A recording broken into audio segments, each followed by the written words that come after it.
Good evening and welcome to Athens City Council. It is Monday, February 26th, 2024 at 7 p.m.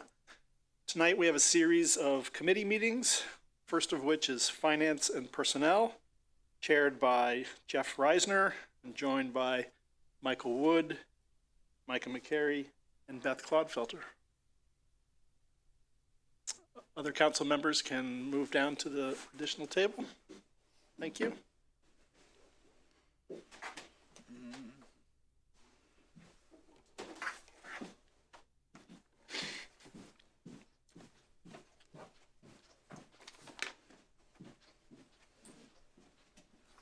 Okay, thank you, Mr. President. We have three items, Finance and Personnel Committee tonight.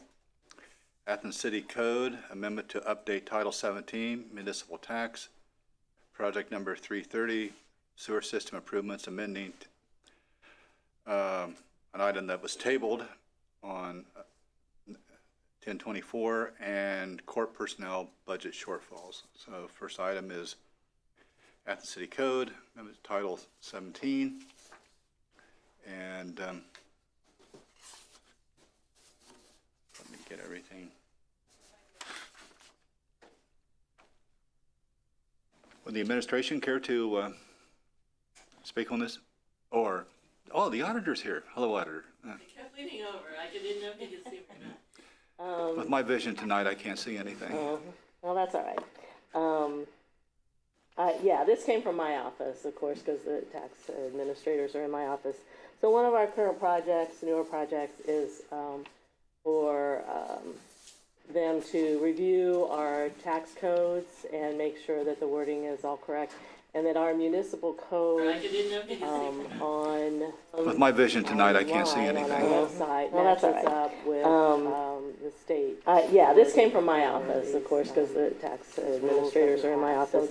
So one of our current projects, newer projects, is correcting for them to review our tax codes and make sure that the wording is all correct, and that our municipal code I didn't know if you could see me or not. With my vision tonight, I can't see anything. On our website matches up with the state. Yeah, this came from my office, of course, because the tax administrators are in my office. So one of our current projects, newer projects, is correcting for they change some of the wording sometimes, and that doesn't always get to our ordinance. We change the facts, but anyway. Any questions? Any questions from this committee? I have a question. Go ahead, Mr. President. Thank you for being here, Auditor Hecht. Can you just explain the changes in the percentages that are part of this from 1.65 in 2016 to 1.95% in 2023? Yes. My guess is we were collecting that, or the state, it was. Right. Yeah, those will be our changes. You're right about that. So those are the additions. The 1.95 is what we, we're paying right now. And I didn't bring that ordinance, although it was in with my tax paperwork, where we've added these. There is an ordinance that adds these things on, and we just didn't have it in the tax code. So another thing that happens is we have two tax codes, because we had a lot of changes. So anybody who files after 2015, I think, has a different code. The tax code at the state level was changed dramatically, so we just have a totally separate code. But people who are delinquent and still need to pay back taxes, they fall under the one section, and then people who are delinquent in the last few years fall under the other one. So we have to keep them both in there until we're done, which I think we're close to being done with that other code, or as far as we can go back and collect anyway. And so, yeah, these are our current updates of our code collection that weren't on our, like I said, on our website. Member Clodfelter. And Auditor Hecht, thank you very much for this information. Did you say that the rate of taxation is determined by the state of Ohio, or is that something that the city of No, Athens? we can, there is, when it first started, I don't know, back in the 60s or something, the state allowed municipalities to collect 1%, and then it went up to 4, and then 6. Anything over that are levies that we have passed locally. So it is determined as far as just a general tax collection for just tax. The levies are specific towards what their purpose is. So does that mean that the 1.95% includes all the levies? Yes. Okay, thank you. Yes. Any other questions from this committee? Other members of the council, any questions considering this ordinance? Change in our code? Member Spielness? Just for clarity, so we went through that huge hassle over COVID where people were working from home, and so we didn't get as much because they were working from home. So does this address that or not? No, this part doesn't. This is our basic tax rate. That was about whether people working from home had to pay that tax. Right. And so recently there was a lawsuit that was settled in our favor that we don't have to refund taxes paid in 2020. But there are 3 other lawsuits hanging out there still. And we hope they'll follow suit now that we have one that has said that we don't have to go back, or none of the entities in Ohio have to go back to 2020 and issue refunds. The state issued an emergency measure that year, and that's what this most recent lawsuit was about, saying that we could go ahead and collect these taxes even if people were working from home during 2020. Because that's the way this reads. That's why I was a little surprised. Well, this is the newer section, Right. 17, so it applies, but yeah. Okay. So this rate and what our authority is all the same. So I'm sort of envisioning myself, going to, one of the local stores and, winning $10 and going, oh my God, what does that mean in terms of paying my taxes? So You're good till $600. yeah. that's what I was going to ask next. So what's the There is- threshold? There is that threshold is $600, and so technically, if we pay someone for the city, say for professional services, over that, we have to issue a 1099, and Sure. we do, and Yeah. then a copy of that goes to the IRS. If we don't pay them, if we pay them less than that, we don't issue that, but individuals are supposed to track that themselves and report it, but we have no control over that. Anything else? So next Monday, we'll have an ordinance to introduce, do a first reading. I don't see any reason for suspension or any emergency or anything. So, okay. Second item, project number 330, sewer system improvements. I see the ordinance here. Would the administration care to speak to this one? Yep. Thank you, Member Resner. So as you may remember, last week we passed a resolution for a tentative award for this portion of Project 330. Project 330 will have multiple parts, and the first part to get delivered is the State Route 56 lift station improvement project. We did get good bids on that, and the bid amount was $1,791,000. This will be funded by the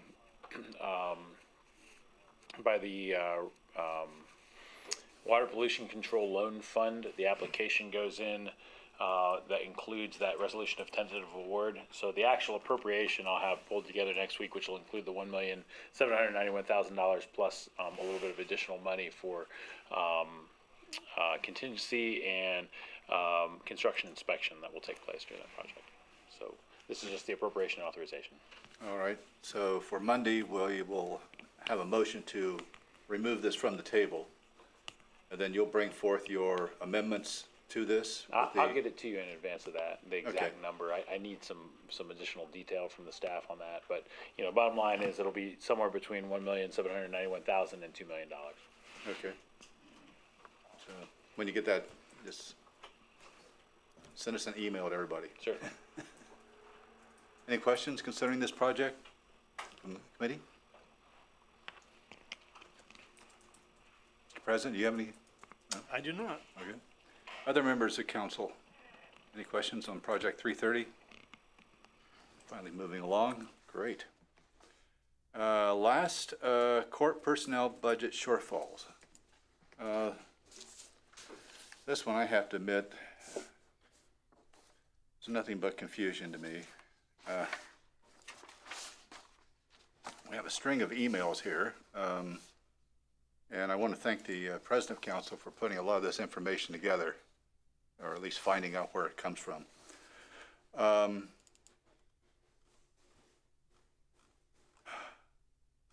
at a loss to want to know what council can do about this. I mean, can someone enlighten me? I see all the facts here. I see where the monies are and going back and forth and funds and so on. And at the end, I don't know where all this leads. Well, I think the bottom line is, they have gotten grants for positions that they sponsor, DUI and diversion,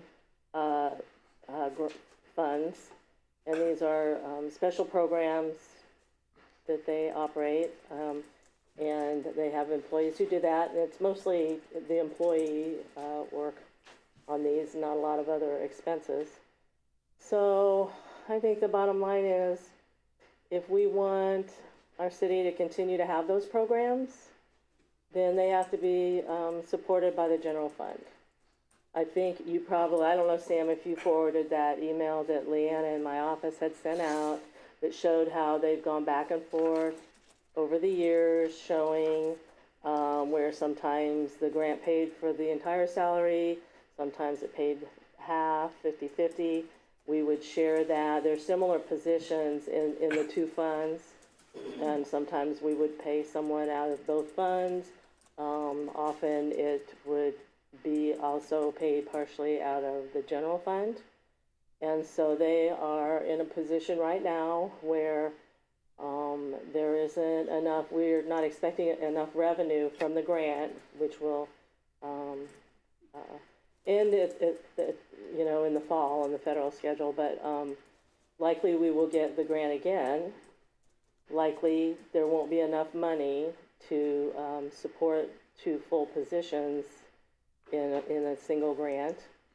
And so if we want to do that, our general fund is where we, you know, use tax dollars to help other funds do this. So that's where they are. There's very little they can do to increase revenue in those funds. They're grant funds.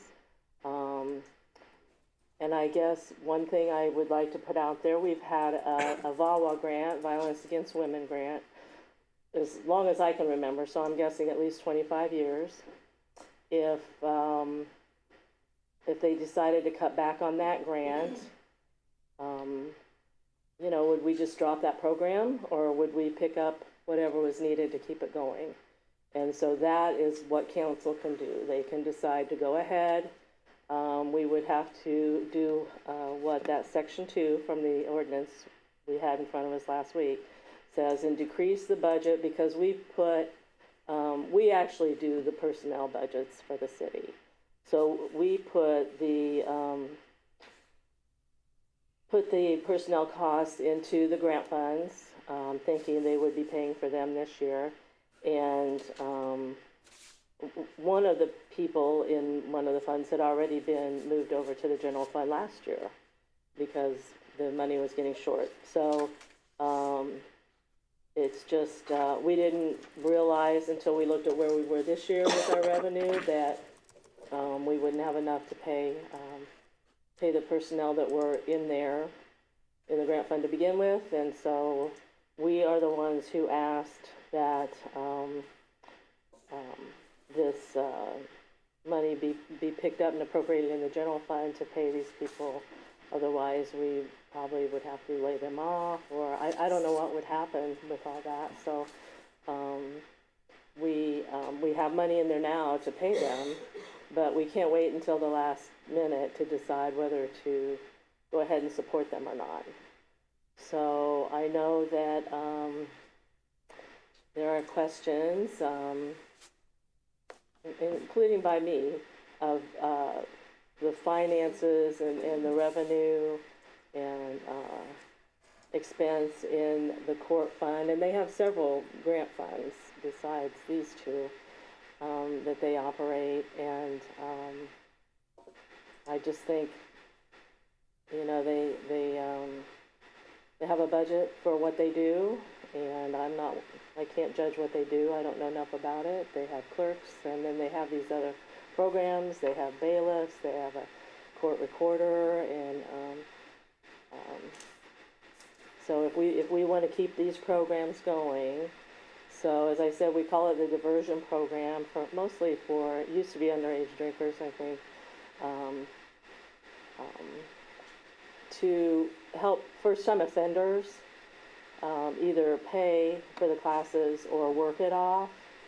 So it appears more and more people are working it off, and if they work it off, and we give them credit for hours at an hourly rate, that's not revenue for us.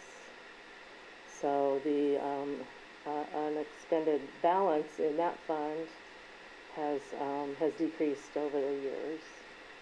And so sometimes we have enough carryover to make it up for the next year, the next grant year, fiscal year, but we don't this year.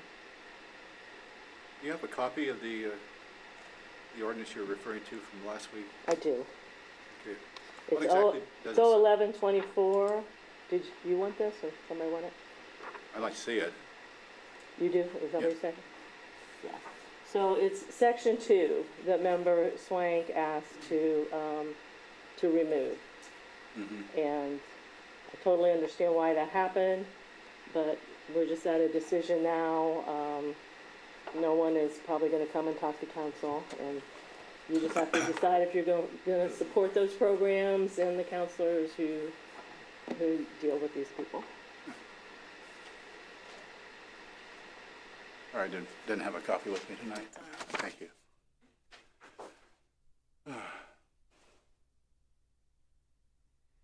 So your recommendation is to keep section 2 intact? Yeah, it'll be a new ordinance. Yeah.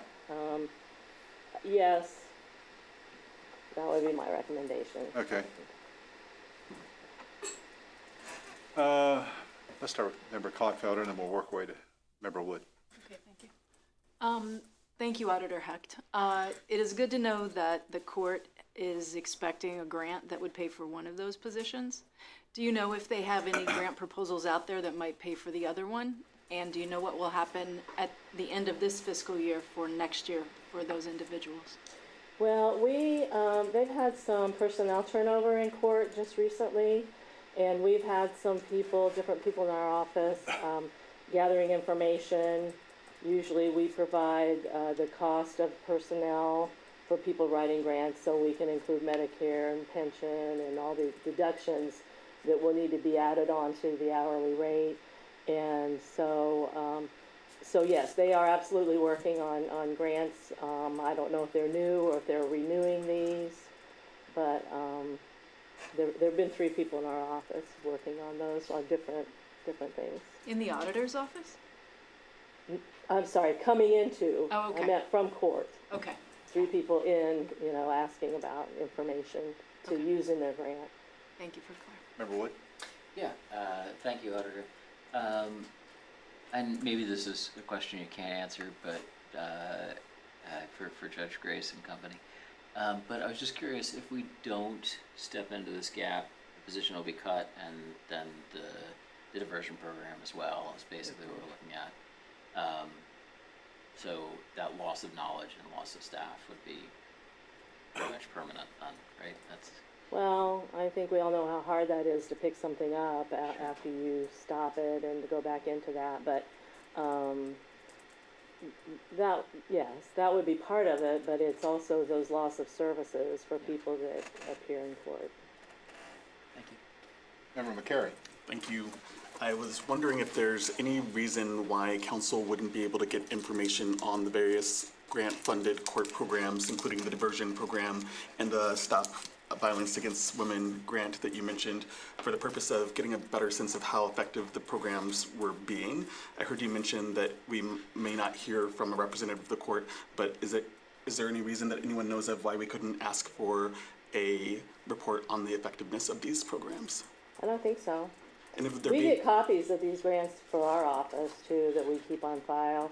I ran a lot of reports today, and I went back to 2017 just to see, you know, where the ups and downs for the revenue and expenses were, and I feel like the expenses haven't changed all that much, but the revenue has gone down, and I think it's because instead of charging quite a bit to sign up for that class as compared to trying to work it off through community service, so.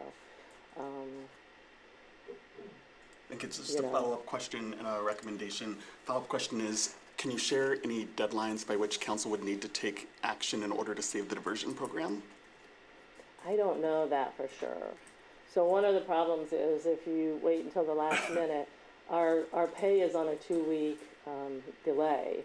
So we would have to know before the last day that it looks like the budget's running out, because they would still be getting a paycheck 2 weeks later and that kind of thing. So we can do that, and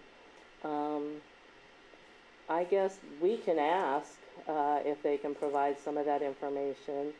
The main person that we have dealt with for things like that knows this stuff is gone just recently, is not there anymore. So, you know, we can try and see what other people in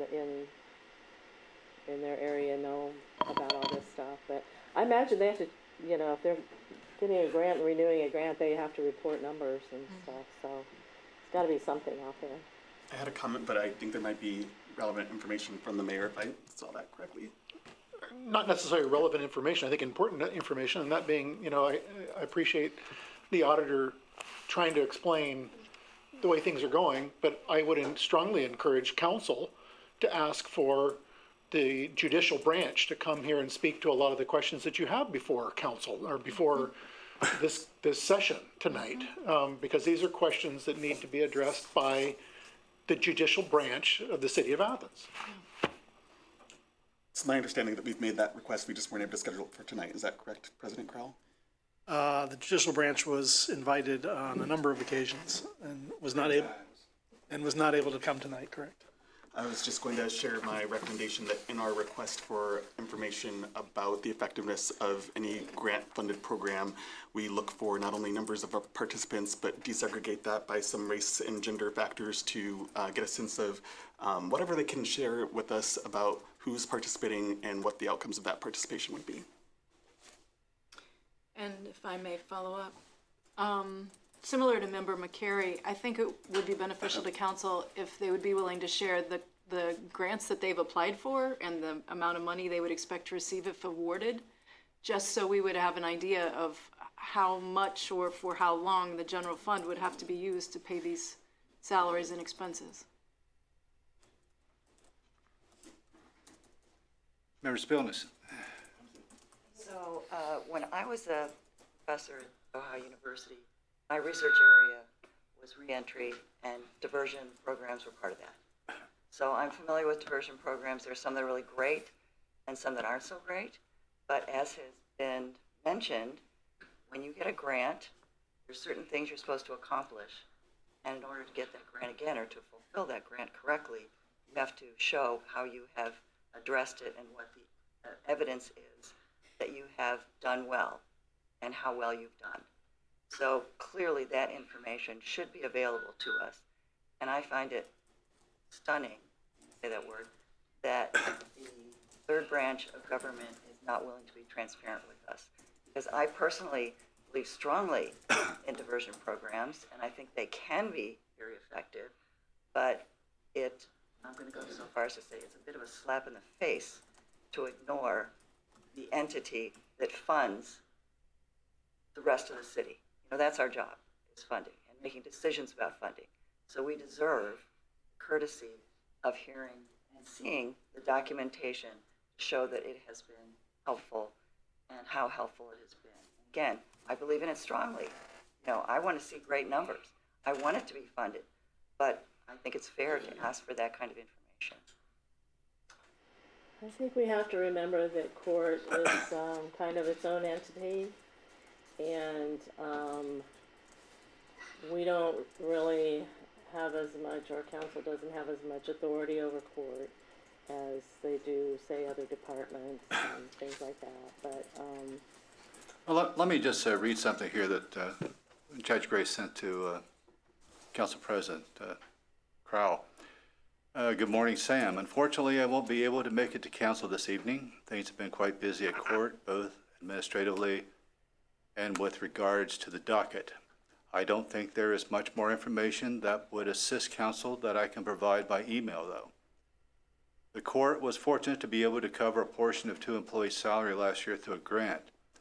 That grant does not provide for ongoing coverage of those salaries, though, and the former clerk inadvertently left those positions under the grant line of the budget instead of returning them to the general fund.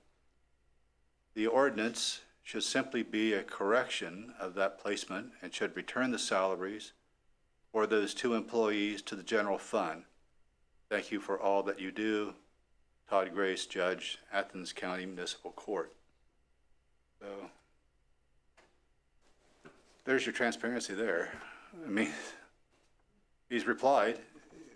There was a request for information. This is his information that he's replied to.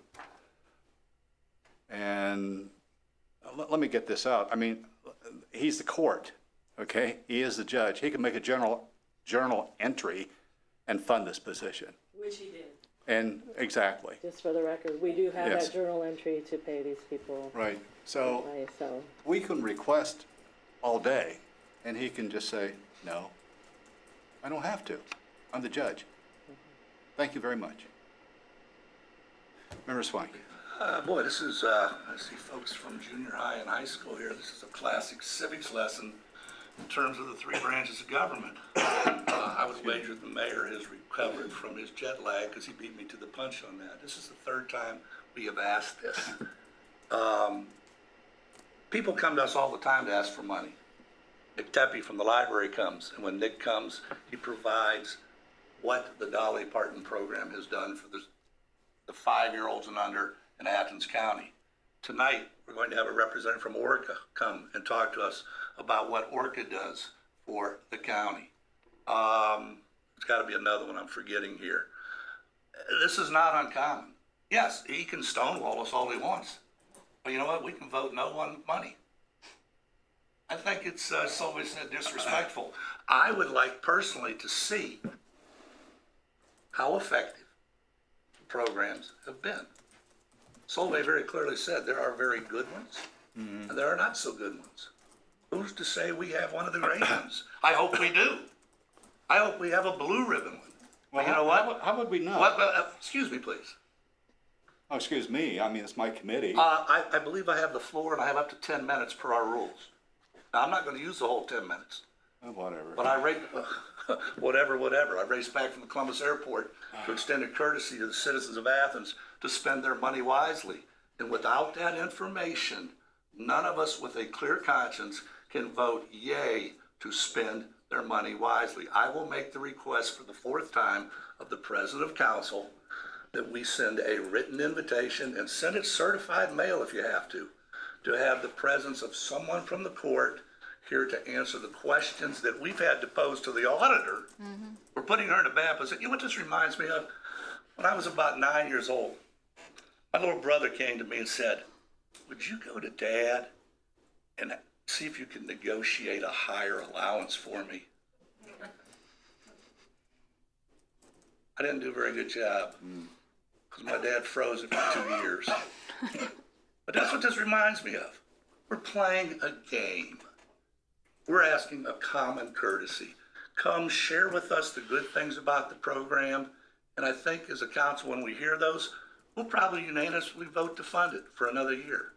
But until that point, I can't with a clear conscience spend the tax dollars of the citizens of Athens. Auditor? Can I just throw a couple of things out there? Sure. So other groups who come to council and ask for money are not necessarily connected to the city. It is in the ORC that we are required to fund a municipal court, period. We have to do that. It doesn't, it gives some limitations on how many employees they can have and things like that. So it's not quite the same when other organization asks for money and you can do it or not do it. Also, you know, the judge it's an independent operation. He's independently elected, as am I. And I don't know where this all falls in here, but it's a sticky area. But council does not have the authority to tell me what kind of software to get for my office. I'm the auditor. I know better what I need to do my job. However, council does control the money to do that.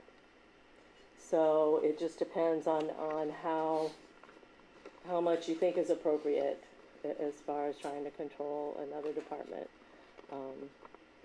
It's up to you. I just don't really want to be in the middle of it. Which seems Okay, completely fair. members spiel on this, and then we'll wrap this up. I think we've pretty much beat it to Okay, death. just one other thing about this. I think that there may be many residents that aren't aware of the diversion program and don't really know how it operates.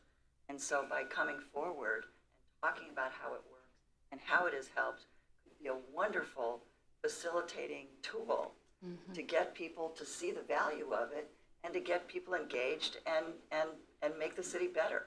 So to me, this is all good for them to do this for their sake and for the residents of Athens. I mean, I want the diversion programs to work. I don't want people, if people are less likely to drive while intoxicated because of this program, wow, I'm all for that. So, you know, let's tout with your skills and all the cool things that you've done. I'd love to see that. My final pitch. Okay, Mr. President, Thank you, Member Reisner. Just one last quick for the public and for all of us. Both Member Reisner and the auditor mentioned a journal entry. Can you explain what that means? It's a legal opinion, a legal order from the judge, which is legal. So really the first person I'm gonna go to after this discussion is the law director. Because I'm not sure we can go against that or you can go against that. But we have a signed copy which he completed when we made him aware there wasn't enough money in that budget a few weeks ago. So yeah, I think the law will have to come into play here also. Can I make one request though? And I stopped Member Swank last week and I probably shouldn't have. We still need the first part, I think, or the second part, whichever it is, of that section 2, Member Reisner, where we decrease the budget in 232 or 237 or both, because the money's just not going to be there. So whether you go ahead and appropriate, do the second line where you increase appropriations in the general fund to cover it, that's up to you. But I need that decrease, and I would like it suspended for, as soon as possible so that we can avoid the negative on our reports. I guess that won't happen until March anyway, but yeah. Does that make sense? in a roundabout financial way. Yeah, sorry. Okay, well, thank you very much. We'll consider it on Monday. That's all for Finance and Personnel. Thank you, Member Reisner. We will move on to the Transportation Committee. This is chaired by Member Spielness and joined by Member Clodfelter, Member McCary, and Member Reisner. Stay where you are.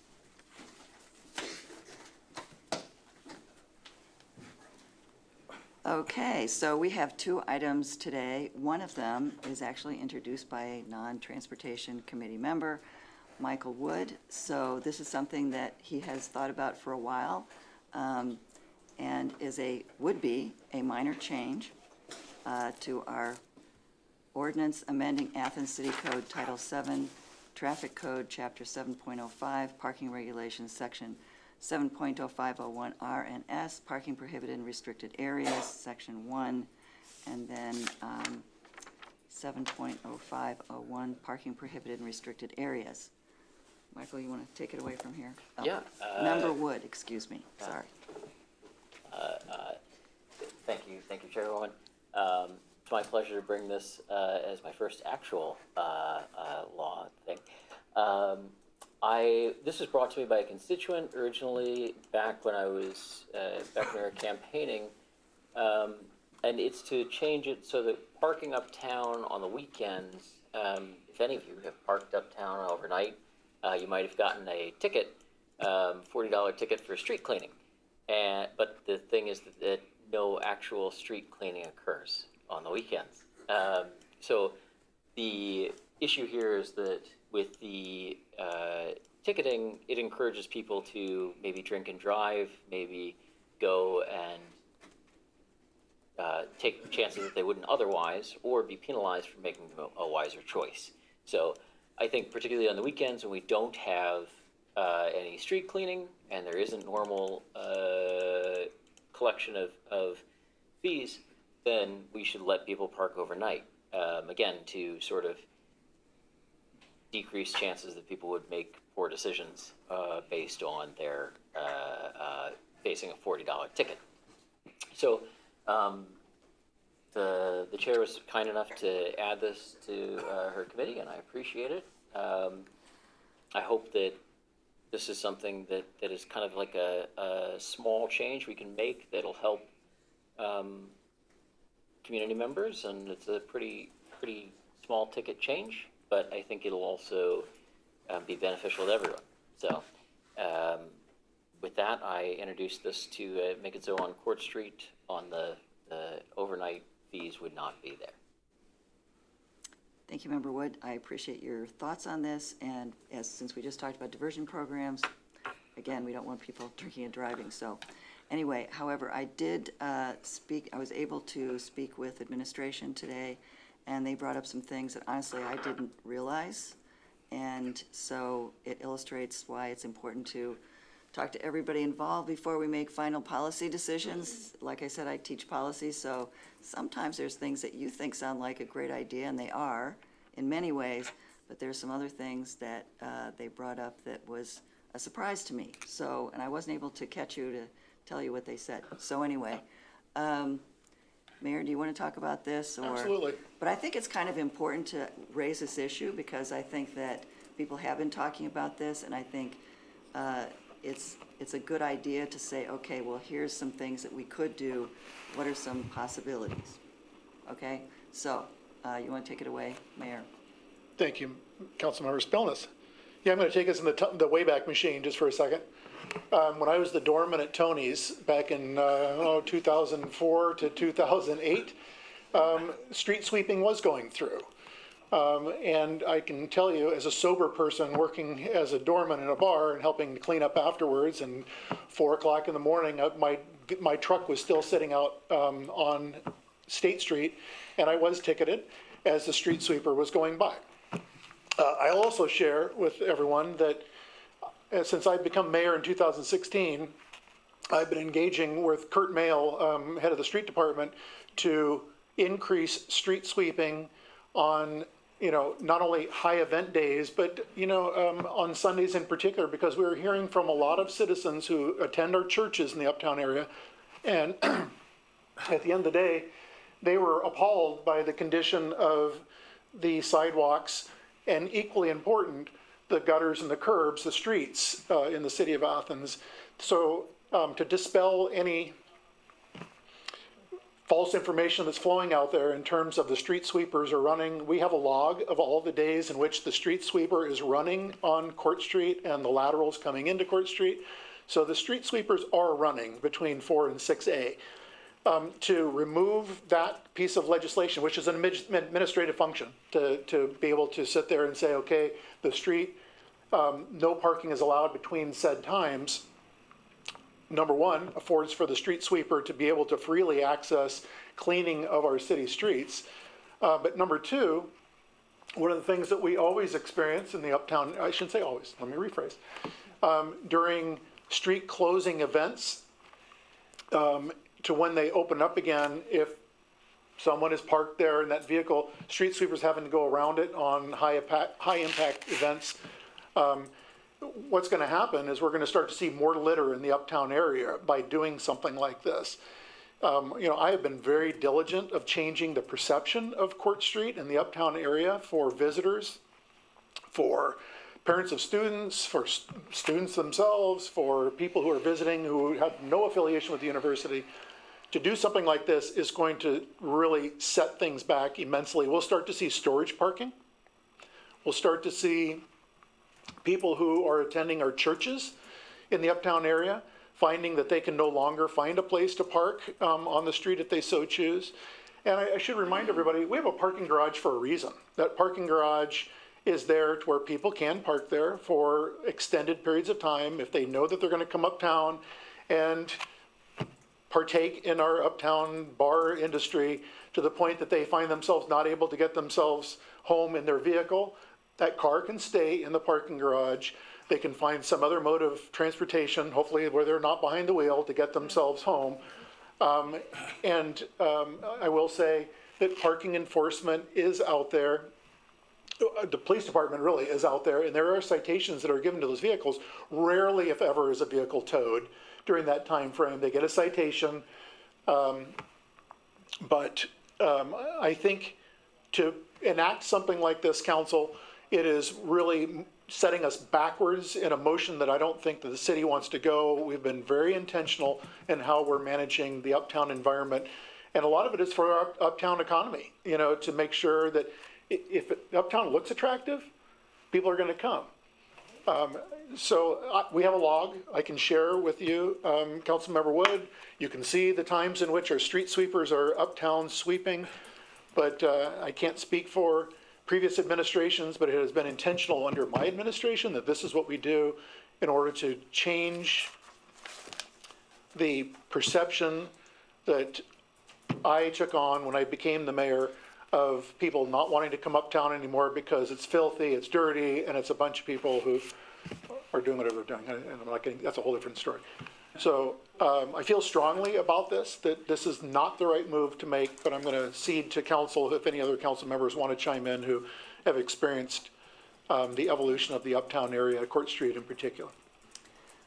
Okay, any other members of the committee, or Member Wood, do you want to say anything in response?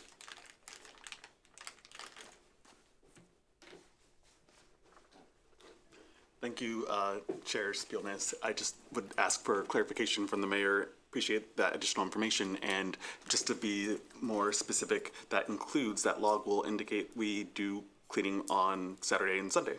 We do a lot of cleaning on Saturdays and Sundays. Thank you. Anyone else on the committee? Not on the committee, yes.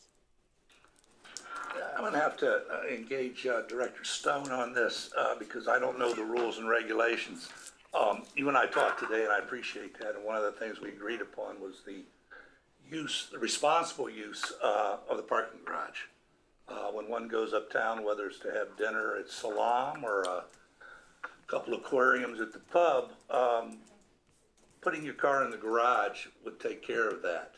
So the questions are, Director Stone, on Saturday night, or excuse me, on Sunday, do we charge for parking in the garage? No. So at the strike of midnight, Saturday night, Sunday morning, if you're in that garage, you're good. You can park for free, which eliminates the possibility of a ticket. We rarely tow on the street for this.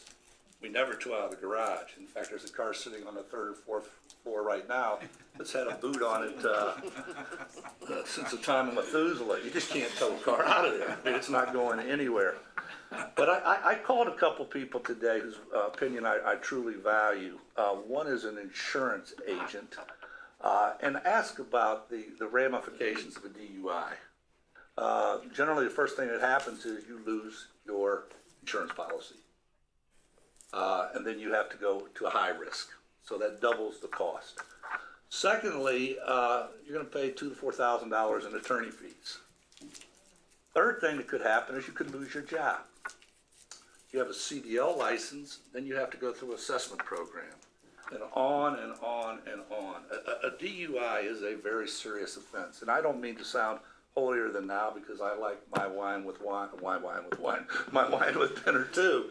But there comes a point in time where people need to act responsibly. I also called another gentleman who, ironically, like this first gentleman, both have been sober since 2006. They're recovering alcoholics.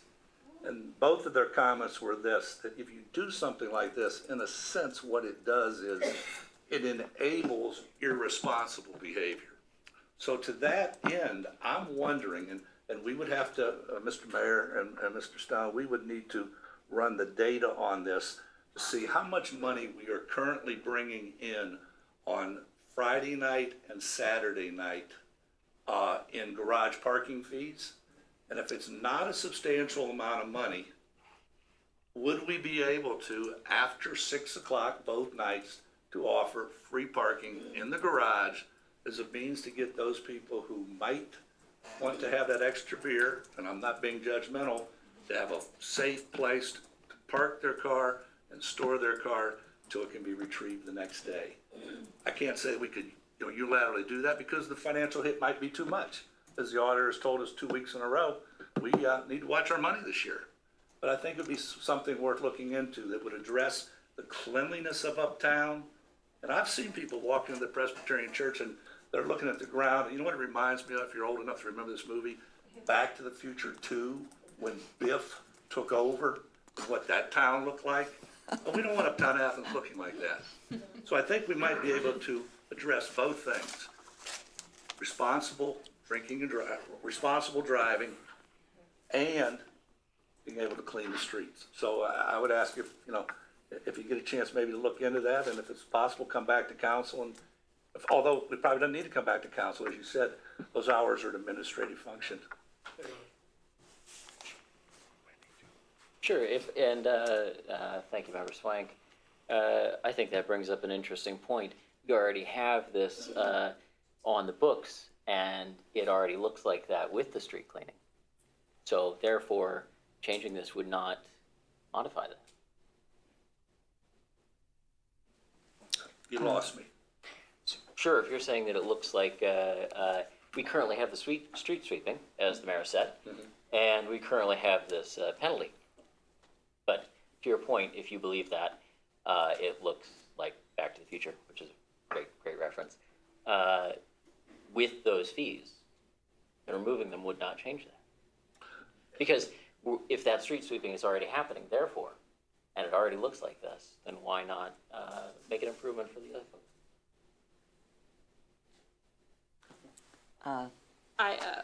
I think what they're referring to is before Steve implemented the street sweeping. I can verify pretty much everything Steve said. See the street sweeper pretty much every day at work. And I know there's several business owners I could think of very easily offhand who, if you were to take this away, would not be happy because they see how dirty the streets are if they're not swept on Saturday and Sundays and through the week. At best, I would say a conversation with business owners uptown about this, because the storage parking is also the second level concern besides the mess, is Saturday evening until Monday morning, those cars will stay. Sure. Which means if you're coming up for brunch at Casa Sunday morning, you're not finding parking. We've seen that time and time again. But, I mean, I can't speak for Member Swank, but I think he means it was Back to the Future-ish before the street sweeping was a regular occurrence and happening consistently. And they actually had businesses advocate heavily to have it on Saturday and Sunday, but when it wasn't happening, because it's Sunday morning is probably the worst morning to see it. It's a little smelly and it's a little dirty. Yes. You and I are the two uptown business owners on this council. I also have a Court Street business, so, you know, yeah, sometimes I have to clean up stuff out of my doorway, right, when I open on Saturday. That happens. That's just part of the deal, right? Certainly if there is street sweeping happening and you know, I like your suggestion of opening the parking garage overnight. I think that's inventive and great. But I don't think it's gonna make a huge impact one way or the other. I don't think we're gonna revert, you know, to back to the future times from this sort of thing. But I'm interested in seeing what the log says. Okay. Any other further discussion? So, Member Wood, do you want to pursue this next week for council? Or Interested in not? seeing I'll table it until we see the log books, I think, you know, out of respect for the administration's opinion. Okay, Mayor? Yeah, well, there's currently nothing to table, but I will certainly get the street crew to produce that log and share it with you. I can tell you that Monday, Wednesdays, Saturdays, Monday, Wednesday, Fridays, and then Sundays are the street sweeping schedule that goes on. However, again, as I indicated, when we know that there is an event that is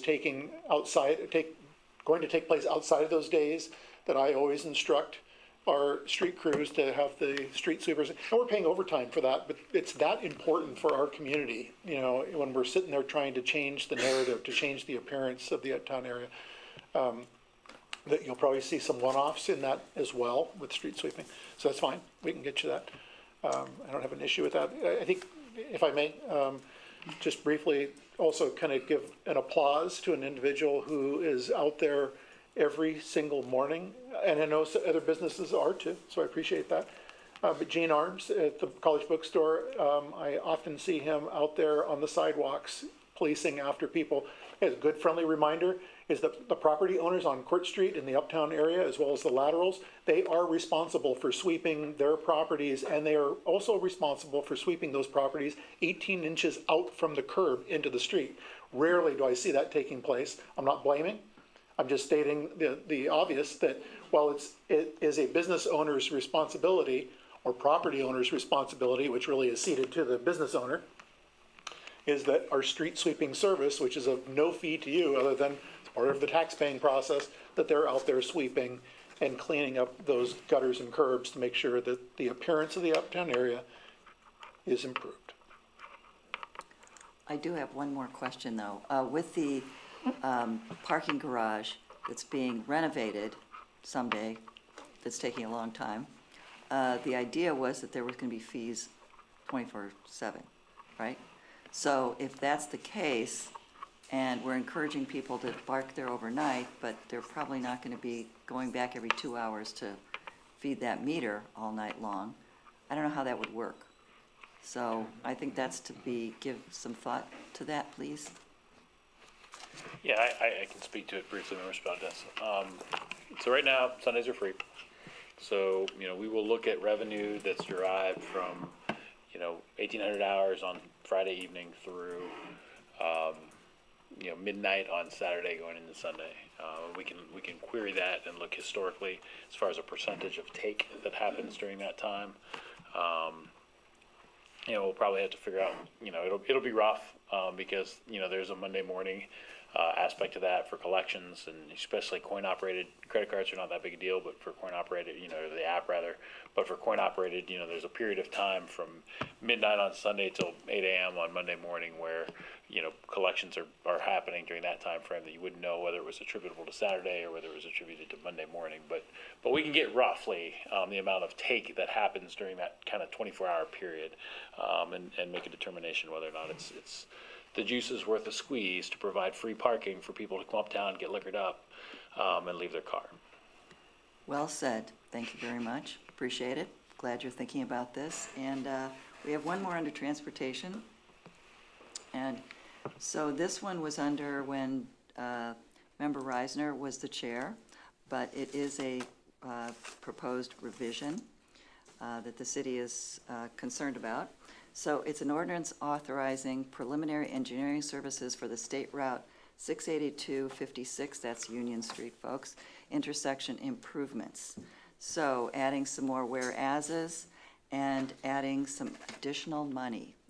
As I was told by Service Safety Director Stone, they knew that it was going to be a lot more expensive, but it turns out that, yes, it is a lot more expensive.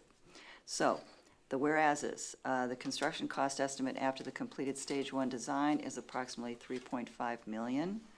And whereas the city administration is directing the design firm to expand the project scope to include select improvements to State Route 682 north of the intersection to the city limits in support of traffic and bike and pedestrian safety, additions that will increase the construction cost estimate, and whereas the city administration will implore ODOT to significantly increase the award of outside funding to address the various needs and higher costs. So, that would be, in section 2, it was $350,000 for the unappropriated balance, the sum of $350,000 to now $750,000 to the Street Rehabilitation Fund 572, Transaction Code 500, and increasing the total appropriations by said amount.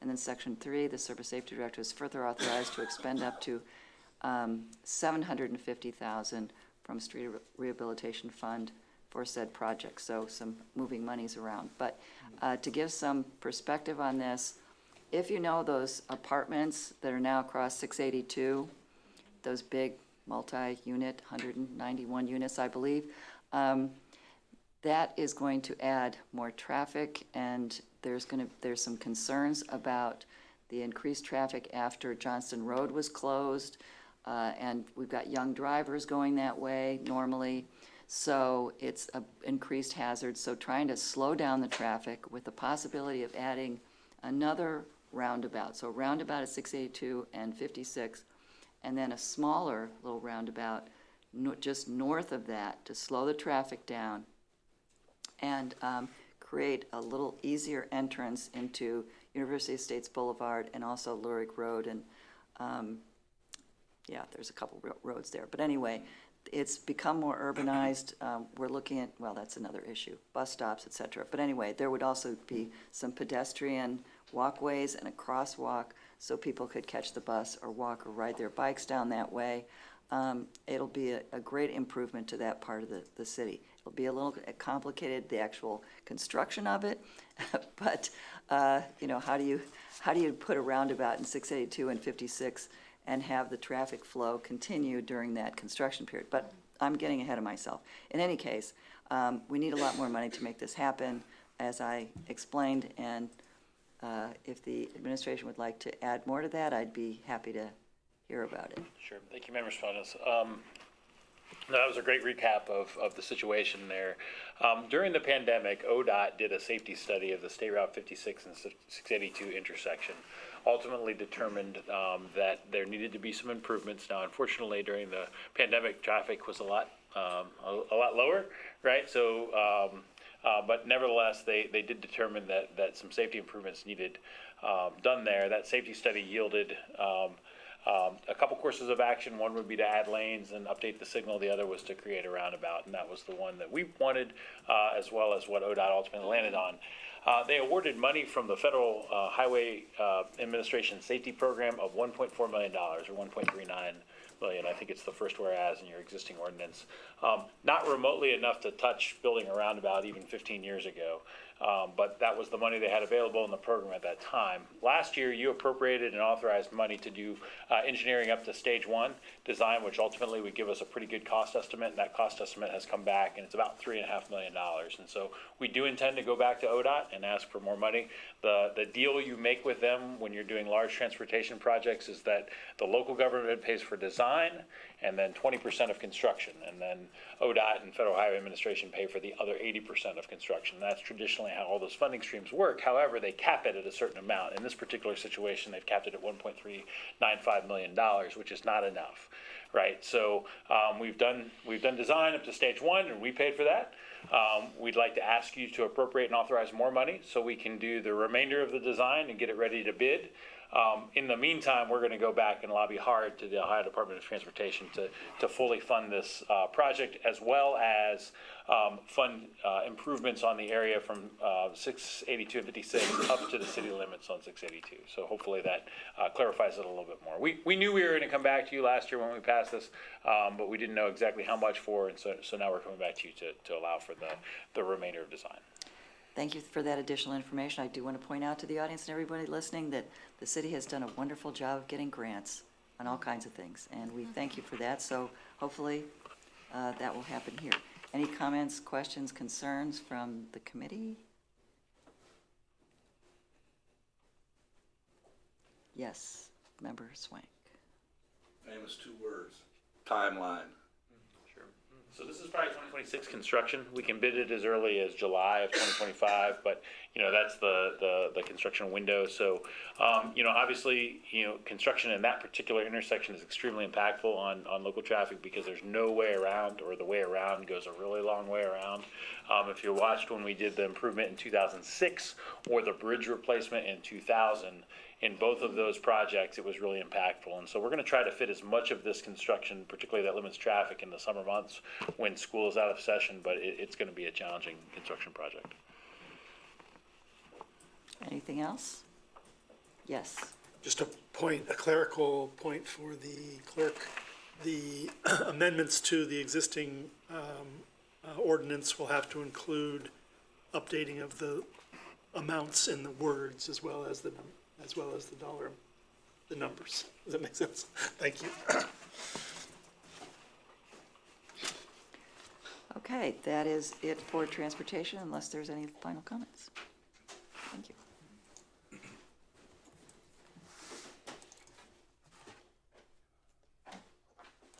Okay. Thank you, Member Spielness. That completes Transportation Committee. We are now moving on to Planning and Development, and this is chaired by Councilmember Swank, and he is joined by Member Thomas, Member Spielness, and Member Wood. If we could, Mr. President, because we're going to have a presentation, could we have the members of council remain for this? That's fine with me. Would that be Yes, okay? sure. You want to just stay, Jeff? Thank you.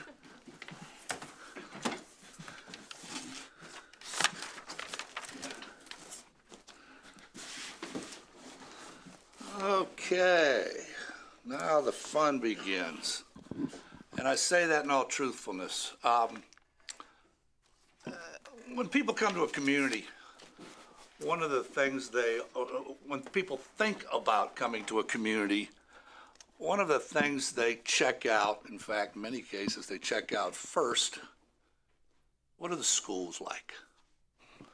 Well, what kind of school system do we have? What's happening in our schools? What are the opportunities for our students, both curricular in the classroom and co-curricular?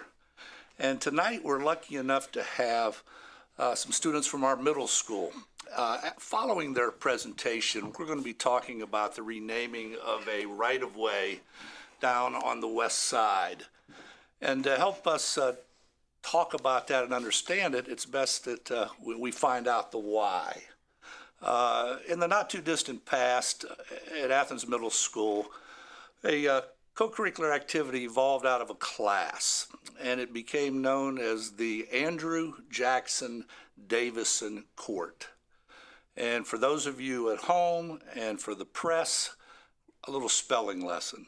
Davison, D-A-V-I-S-O-N. There is not a second D on that. Kind of like Stimson Avenue. There is no P in Stimson Avenue. I've already talked to Director Stone, and he has assured me that he has double-checked with the sign folks down at engineering and all that we will have the correct spelling of this tribute that hopefully we will vote on in the not-too-distant future. This evening we have 3 students from Athens Middle School, high school, I'm sorry, thank you, Mr. Ree. They grow up quickly, from Athens High School that started in this program when they were at the middle school. And because I'm looking at their names and afraid that I might botch the pronunciation, I'd like to call them forward along with Lacey Rogers to tell us a little bit about this program and introduce the students. So folks, if you could come up, we're not going to punch the 3-minute button on you, and we're not going to ask you to tell us where you live and all that kind of stuff. So please join us and share the exciting news about your program and what you're going to be asking us to do as a city council. Hi, I'm Lacey Rogers, and I'm the Diversity, Equity, Inclusion, Accessibility Coordinator for the City of Athens, and I'm joined today by Raquel D'Abru, Malia Howell, and Emma Oldridge from the Andrew Jackson Davison Club. And if you don't know, the Andrew Jackson Davison Club has been around for 5 years now, and as it was said, originally started at the middle school and has since expanded to 3 other schools. And basically, the Andrew Jackson Davison Club raised awareness about the first black lawyer in Athens, Andrew Jackson Davison, and the club has since continued to raise awareness about local history, and this group of individuals, along with a number of other folks from the 3 different clubs, has done a lot of amazing work for our community. So we are here today to ask for City Council to approve the renaming of the right-of-way to Davison Court from Herald Avenue, and so I'm going to turn it over to these 3 folks to talk to you a little bit more about the history of AJD, and let them get out of here soon because they have to go to sleep because they have school in the morning. So I'll let them go. Just for a little bit of context, Elizabeth or Eliza Brown was born into slavery around the 1830s or the 1840s. She escaped slavery in 1863 and found a Union encampment with General George Custer's troops. She became a housekeeper for the Custers and befriended Libby Custer, who visited Eliza at least twice when she lived in Athens. During the Civil War, Eliza became known for her brave and selfless actions, including breaking her bed to make a fire to keep soldiers warm and saving them from river rapids. She remained employed by the Custers until 1869 and was paid a monthly pension until her death in 1912. Eliza moved to Ashtabula County, Ohio to attend school, and it was here that she married Andrew Jackson Davison on July 4th, 1873. Hello. I'd like to mention really quickly that it was retired Athens attorney Bill Walker who was the person that originally taught us about AJ all the way back in 2019, so quick thank you to him. So AJ, as he called himself, was born into slavery in Alabama. After the Civil War, he traveled to Ashtabula County with 2 Union soldiers. Davison became one of the first black attorneys in Ohio and the very first black attorney in Athens County.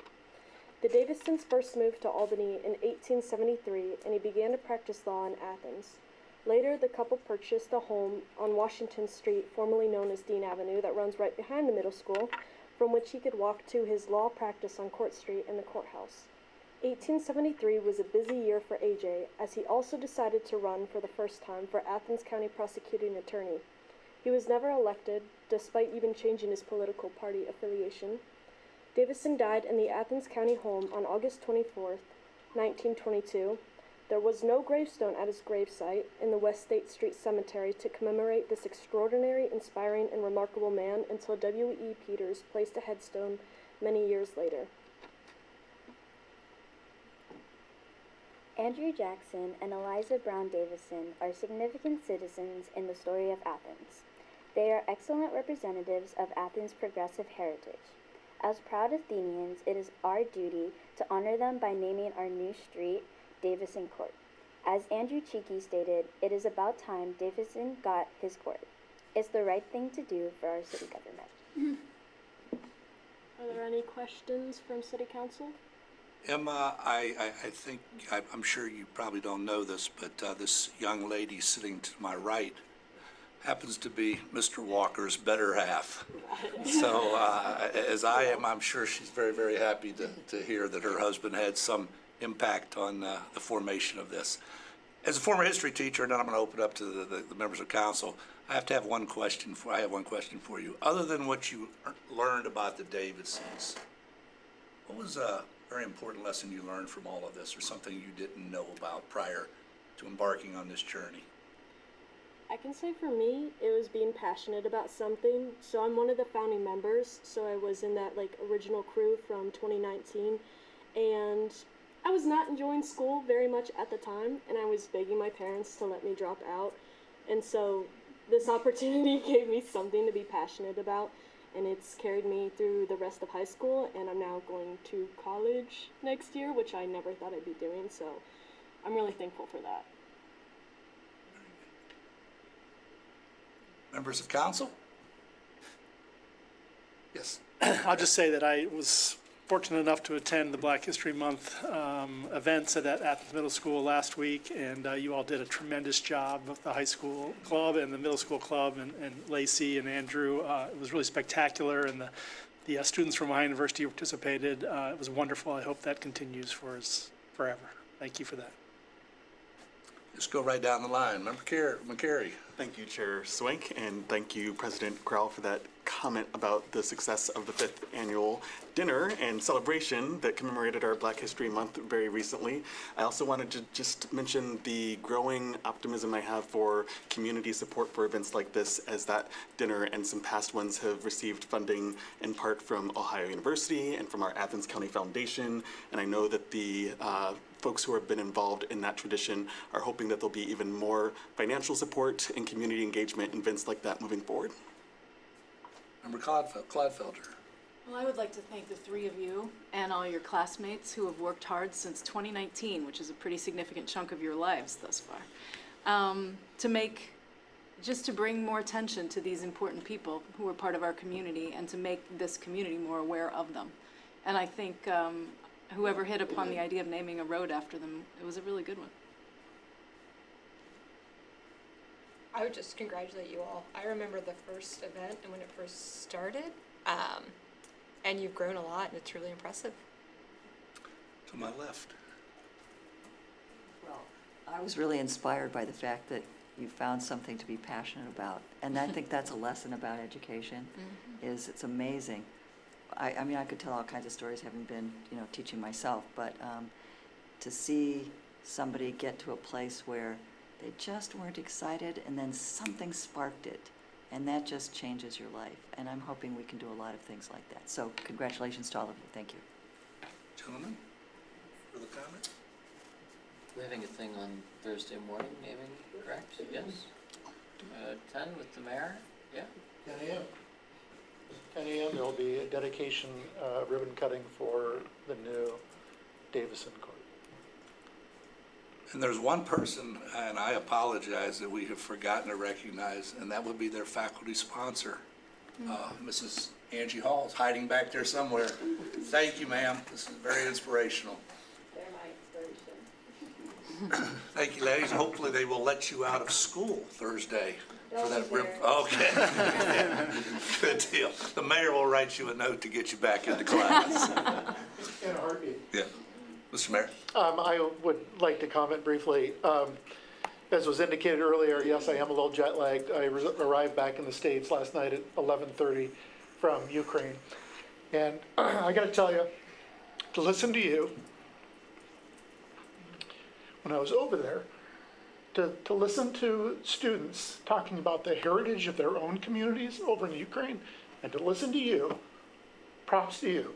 To have you take on a historic element of Athens for something you're so passionate about, just makes my heart sing. Thank you. Thank you. Okay, so that said, I think we know the why as to why we will be doing this. We have cleared this with the law director to make sure we're dotting i's and crossing t's and doing this legally via the ORC. So this will come through as a normal course of action by council, first, second, and third reading. But we can move ahead with the ceremony on Thursday. So thank you very much, everyone, for their participation in this, and glad to hear she's going to college. Is Erin your little sister? Yes. Holy terror on our volleyball team. All right. And that takes care of the Planning and Development Committee. Thank you, Member Swank. We are now move on to Committee of the Whole, so everyone can stay right where they are. And we have a presentation by Jesse Powers from the Outdoor Recreation Council of Appalachia.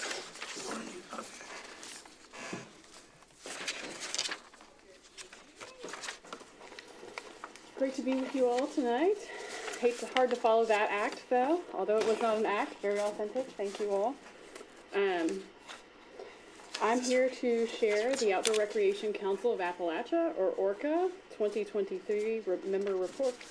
And this is the corresponding slideshow that accompanies the written report that was sent out in advance. So we'll begin with a refresher. I see some new and familiar faces. Nice to see you all. With how ORCA was started and kind of how we got here today. So the Outdoor Recreation Council of Appalachia is a council of governments that was created by multiple jurisdictions: Athens County, the City of Athens, the City of Nelsonville, York Township, and the Village of Chansey. Then the Village of Bookdale later joined in 2020. So what a council of governments is, it's essentially an Ohio Revised Code tool that allows multiple jurisdictions or political subdivisions to work together to advance a mutually beneficial initiative. ORCA was created by these jurisdictions to specifically advance development of the Bailey's Trail System. It was the how we could do this, how we could build a stacked looped, 88-mile, professionally built, mountain bike optimized trail system on 9,000 acres of Wayne National Forest adjacent to 3 communities just outside the city, across those jurisdictional boundaries. So the trailheads themselves are within the communities while the trails are on the forest, so we needed a specific construct to do that work.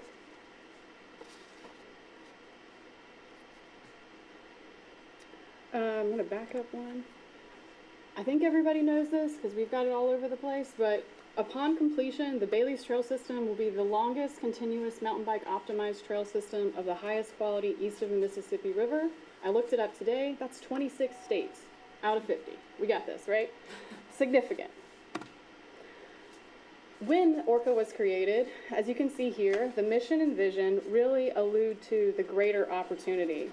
This was not just a one-time project with the Bailey's Trail System. Yes, the Bailey's Trail System was the impetus for creating the Council of Governments to do this work, but the mission was to realize the opportunity that is actually regional and not just one project.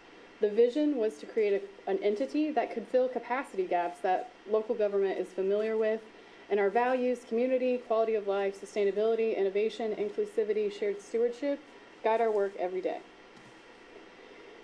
I'd like to draw your attention to the bottom half of this slide. So, ORCA's work really started with a local collaboration. So we're talking about the Bailey's Working Group, which many of you attended as early as 2017. And that collaboration was around this regional asset that we know as the Wayne National Forest with proposed name change. And that project was really to intentionally develop a specific piece of that property, of that forest, which is that 9,000 acres, to develop the Bailey's Trail System, which we were confident could attract public investment. We're not talking about public investment to just build the trail system. We're talking about public investment of a large and significant scale that helps create the conditions that enable folks here to build local wealth. So how ORCA did this is unique. It had not been done before. So we are a council of governments. Myself and my team operate the Council of Governments. We also operate the Athens Wayne Outdoor Asset Development Corporation, or AWOADC, and we do this to really enable us to unlock state, federal, and private sector funding to, again, build those conditions that create local wealth. So ORCA was created in May of 2019. The Multidisciplinary ORCA Advisory Committee, which may have featured some of you, was created that following July, and the Athens Wayne Outdoor Asset Development Corporation had initially filed paperwork with the state of Ohio the same year. In December, Athens City Council voted unanimously to support the Pay for Success model. This is a conservation finance model that would secure upfront capital investment to build out the fully planned Bailey's Trail System as one contract, or one bid process, if you will. So that was then going to be, if this Pay for Success model required the city and the county to repay annually $90,000 for a term of 20 years, which may have been increased to more than $90,000 at year 5 based on performance of the trail system, because the trail system was going to deliver economic impacts to both the city and the county. At this time, we also knew that if we had all the capital up front and put all the work out to bid at once, it would take 3 years at least, to build the completed trail system. Pay for success is not the method we used. I was hired as Orca's first employee in 2020. At this time, we were able to, through support of the Athens County Foundation and generous donations from Tom and Barb Pastorich, to develop a match campaign that generated some initial revenue. The Bailey's Trail System also received the Forest Service highest honor, which is called the Chiefs Award, which had never been awarded to the Wayne National Forest, as far as we know. By 2021, we had realized that there was an official decision that the Athens County had declined to participate in the pay for success model. So that really allowed us to kind of hone in on our scope of work and figure out how we were going to do this. And that scope of work could really be summarized into 3 buckets. So scope number 1 would be build the Bailey's Trail System. At this time, funding for trails on federal land was capped at $150,000 a year, and there was only one grant program that would award it. So this was a challenge. There had never been a solution to developing something of this scale, and we really had to rewrite the narrative at Orca to utilize all of our local power to advance investment strategies that would allow us to develop the Bailey's Trail System. The second piece of that scope of work was to operate the Athens Wayne Outdoor Asset Development Corporation, our nonprofit, and to plan this sustainability. So where we can utilize that nonprofit to set up social enterprises that capture visitor revenue around publicly operated trail systems. This third scope of work that we're really working on kind of addresses that larger regional mission, vision, and values, as well as how do we leverage not just the Baileys for investments to develop those trails, but adjacent infrastructure, supportive infrastructure in various communities, and a larger regional destination. This meet the opportunity at hand, that third category, was really also about how do we expand membership to Orca to not be reliant on 2 paying members moving forward. So in 2021, we submitted and received an Appalachian Regional Commission Power Grant, which is the second ARC investment in developing an outdoor recreation economy here in Southeast Ohio.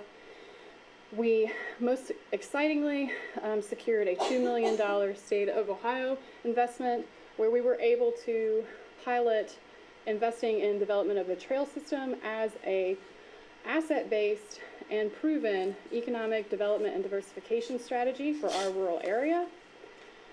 We also accepted a Athens County impact investment from the foundation in the amount of $200,000, which allowed us to set up those revenue-generating social enterprises, and welcomed our second Orca employee, which was our first AmeriCorps member, Orca Sustainable Recreation Manager Elle Dickerman. Also in 2021, this is an error here on this slide. This is not the draft Ohio University economic analysis of the Bailey's Trail System in year 1. This is the official one. It's completed. So that total economic impact was nearly $5.3 million, with $3.6 million directly attributing to the trail system. We also were able to advance reporting of volunteer hours and expand volunteerism, and over a 2-year period from 2020 and 2021, more than 3,000 volunteer hours were donated to management and maintenance. Moving on to 2022. Elle Dickerman was hired as our Sustainable Recreation Director. Lucas Blankenship was our AmeriCorps Sustainable Recreation Manager. And in December, Delia Palmisano, our Communications and Philanthropy Director, came on board. We also welcomed new sponsors, Ohio Health and Athens Roller Derby, and volunteers alongside Orca donated more than roughly 1,800 hours of volunteer maintenance. Also in 2022, Orca advanced and secured an ODNR Abandoned Mineland for Economic Revitalization grant to construct an approximately 5,000 square foot multi-purpose Bailey's Visitor Center in Chansey. at the more than 100-acre park, which is a former coal mine site. We also launched the Bailey's Trail System mountain bike rental, one of those revenue-generating streams, expensed more than $460,000 of grant funds to build 18 miles of trail, bringing us to 49 miles of the planned 88 to completion by the beginning of the 2023 season. Also in 2022, in December the 8th, we'll never forget those dates, we submitted an Appalachian Community Grant application, a $17.9 million request with over $15 million of projects in Athens County. And Orca was the fourth grantee that was awarded funds in round one to receive a partial award of $4.1 million that will get us very near to completion of the Bailey's Trail System's trails, complete the Booktool Snow Fork Trailhead, which will connect the village of Booktool, the Snow Fork Event Center, to the Bailey's Trail System, and also provides training and equipment to Bailey's Trail System first responders, including the city of Athens. Also in 2023, because of our $4.1 million grant award that I just mentioned, we utilized our administrative funding there to hire Zach Billman as our finance director. We brought in Rachel Thayer as our AmeriCorps Sustainable Recreation Director, and Chloe Chalicombe as our Communications AmeriCorps member. Volunteers this year gave over 2,000 hours, last year gave over 2,000 hours of volunteer maintenance, and we've built 9 more miles of trail. That $4.1 million grant did actually come through in 2023. Also, Orca staff fundraised by hosting the first annual Bailey's Dirt Fondo, an Italian-themed group ride that features stops with local food and cuisine. And in year one, we had over 110 riders. We expanded our mountain bike rental and retail options. And we also welcomed 16 new counties as partners that receive consultant-based services that are funded through Orca secured grants. This partnership with the additional 16 counties allowed Orca to then serve as a partner with the Pennsylvania Wild Center for Entrepreneurship on a ARC Arise planning grant to strategically support rural destination development through mobile platform development to advance rural tourism economies that's designed to drive large-scale regional economic transformation in multiple Appalachian landscapes, which will begin planning with north central Pennsylvania and southeast Ohio.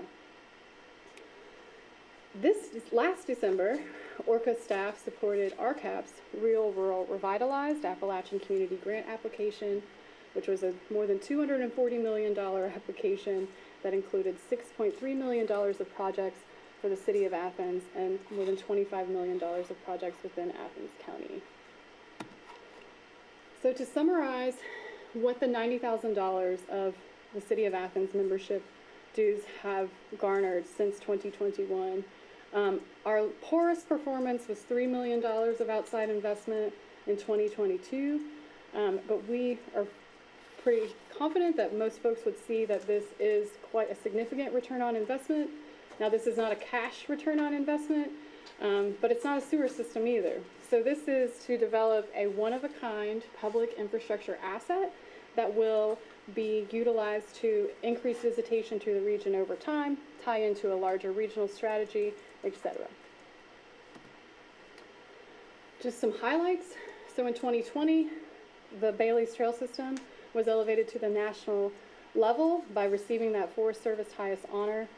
In 2021, we secured this historic state investment that really advanced the conversation around how outdoor recreation can be utilized as asset-based economic development and diversification. We had the quantified third-party impacts of what that year one trail system brought to the county. And in 2022, that commercial facility removes barriers to building local wealth by securing the investment to build turnkey commercial space that could then be rented out and removing the burden of developing a new space from scratch or rehabilitating a current space in Chansey, the primary trailhead community. In 2023, we've partnered with 16 counties as well as the Ohio Department of Natural Resources and Pennsylvania Wild Center for Entrepreneurship on this ARC Arise planning grant, which we believe will continue to highlight the potential that this region has. Here's a summary of trail mileage. So in 2021, you can see we're at 58 miles to date, and Friday we will be opening construction bids here at the city building. Thank you very much. So we're really excited to see how much we can get built this year. And through the Athens Wayne Outdoor Asset Development Corporation, we have been successful in creating these revenue capturing social enterprises that include merchandise featuring local artists that are paid, sponsorship opportunities, voluntary membership opportunities, events our own, as well as hosting other events, and partnering with groups like Pelotonia, as well as the only mountain bike rental in the area. So that is a lot of me talking and a quick highlight, but happy to expand on anything or take questions at this time. Thank you so much for being here and a very comprehensive report. I will turn it over to council members first. Any questions for Ms. Powers? Michael Wood. Yeah, well, first, thank you for talking to us today. The Bailey's is amazing. To talk again about the indirect impact, I've certainly had people come into the shop from Virginia and Maryland say they were here because of the Bailey's and shopped my store, so thank you for bringing them. Appreciate it. I think it's just an amazing environment to go run in. I hope if you all haven't visited yet that you do. It's a great outdoor asset for our community. So thank you for that. My question is how, if you'll be coming to us soon to talk about the funding change with the commissioner's decision to not renew their grant. That's kind of why I'm here today. We don't really know much more. January 10th, the county notified us that due to budget deficits, they would not be paying their membership dues this year. We have had conversations with our county board member. I think we're as caught off guard as everyone else. The way that the ORCA bylaws are written is that membership dues are $90,000 annually. There's no date for those to expire, kind of given the history of the pay for success model where folks were willing to sign up for 20 years of payments to a third party. It's kind of hitting us a little bit off guard that at year 3, after not having the pay for success model, but having to go out and find all the funding, build all the trails, set up all the revenue streams, that we find ourselves in this predicament where they do not have the means to support us at this time. Mayor? Thank you, President Crowell. And I want council and the viewing audience to be in full awareness of the fact that I am the president of the ORCA board. Yet I do not have a conflict. I do not receive any benefit from ORCA nor the improvements of the Bailey's Trail system. One of the things I would like to encourage council to consider as Jesse has indicated, the importance of the continual need for operational funding for the ability to make this a full reality, and then and even after that would be to look at the language of the current city code, in which it has reference in there that it was contingent upon funding also coming from the county. I would like council to consider amending that to remove that contingency to where we continue to support and recognize the fact that the value of a mountain bike, trail running, bird watching, nature loving, whatever you want to call it, operation such as the Bailey's Trail System truly is beneficial to the entire region and to include the city of Athens, as Councilmember Michael Wood was just indicating, is a prime example to where we see, more visitations into a sundry of different businesses. I may have mentioned to council before, sitting on the front porch or the patio, no judgment everybody, sitting on the patio of Jackie O's Tap Room and sitting next to a couple of individuals and having a conversation with them And come to find out, they had traveled down here, this is early in the Bailey Trail System, from Chagrin Falls to go ride the trail system, to which they indicated they've ridden every trail system in the state of Ohio, and there was nothing that compared to the purpose-built trail system that is the Bailey's Trail. And after our conversation, we, kind of, they parted ways, hopped in their vehicle, backed up to the loading dock at Jackie O's and threw 3 cases of Mystic Mama in the back of their vehicle and drove back home. That's one of many, many examples as to the value, and should be viewed as the value for the city of Athens and our local economy, to have an asset such as the Bailey Trail System right in our own backyard, be it 7 miles from our backyard, but the value is, it's immense. So anyway, my point being, liking council to consider amending to where we stand alone as a member of ORCA. Thank you, Mayor. Alan Swank. A year ago, Ms. Powers came before us and gave a presentation, and I, for one, asked for some very, very specific things, which you could certainly get an A+. In fact, if you were a student at Athens High School, this would get you a 6.33. That's the highest grade you could get. This is very comprehensive. You were blindsided. And what I would ask the chair perhaps to entertain, picking up on the mayor's point, that we bring this back to council in 2 weeks in committee, where we could have a robust discussion on changing what the previous council had done in terms of making this contingent, so we can have that conversation in depth. In the meantime, one thing I plan on doing is to get a little more information from our county commissioners as to why they did what they did. Not that that's necessarily going to have a bearing on moving forward with this, but it would be interesting. And then there's some additional questions I have for Ms. Powers that I could easily handle in an email without asking her to stay here another 10, 15, 20 minutes. So what I'm suggesting is in 2 weeks we come back, committee of the whole. If we move forward the normal 3 readings, we could have this accomplished by April. Certainly something to be considered. Director Powers, what is your timetable? You noted that there was no sort of January 1st deadline or whatever, but how does that impact your operations, not really knowing when or if? So yeah, for ORCA has not been totally reliant on membership dues since 2021 to cover operations. So we've been funding staff through grants and other things.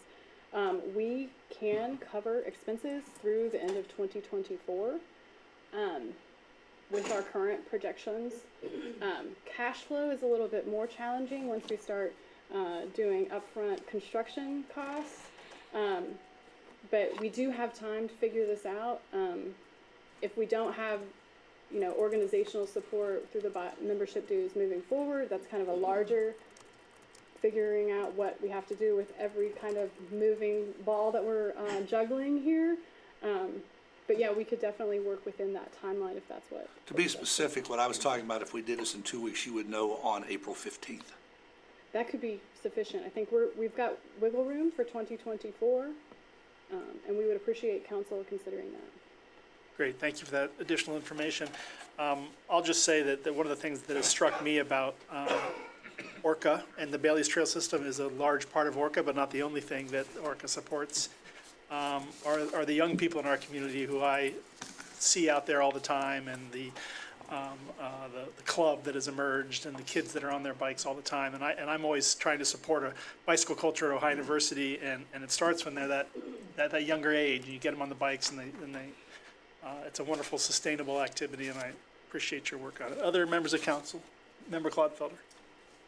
Thank you very much for not only this really good presentation, but for all the work you've done to make the Bailey's Trail what it is. And the fact that you've got, $3.6 million in direct economic impact and 5.6 in indirect, that's huge, considering that the Bailey's Trail hasn't been around all that long now, and I anticipate it's gonna just continue to grow. But I think we have a lot of people in the community who think the Bailey's Trail is great, but don't understand it all that well. They don't ride bikes, they have not gone out there. Do you mind if I ask you just a few really basic things that I think some members of the community might want to know? Yes. So, how many miles are currently built? 58. Thank you. What is the projection by the end of 2024 for the number of miles? We won't know until sometime after the bids come in on Friday. Okay, thank you. Do you have any data about how people coming to the Bailey's Trail are affecting the lodging rates and percentages at our hotels and other accommodations? That is the million-dollar question. Okay. Very difficult to tease that specific number out. However, that grant that we're working with the Pennsylvania Wilds to basically develop this mobile platform, one of the 6 areas that we'll be investigating is how can we utilize that platform to capture visitor impact data. Nice, okay. And I have some friends who are bird watchers, and they've kind of said, well, is it a really good place to watch birds if there are people zipping around on bikes? Yes, so we're closed to bikes during the winter, and if you also, the trail system really opens up this whole 9,000 acres. There's lots of valleys and peaks. I've seen, the chicken-looking thing, as well as Pileated woodpecker? No, chicken. The woodcock. The woodcock. The Okay. woodcock and the scarlet tanagers really like that. So yeah, it's definitely a good birding spot. Okay, very nice. And similarly, I've had people in town ask me if people can hike there without having to look over their shoulders constantly to avoid being run over by bikes. Absolutely. So winter is definitely going to be your best time for that. And the beauty of the Bailey's Trail system is that it's intersected by multiple roads. So there's lots of access points where you can park and walk in to find a specific location that you're kind of trying to look for and separate yourself. Great. Thank you very much. Thank you.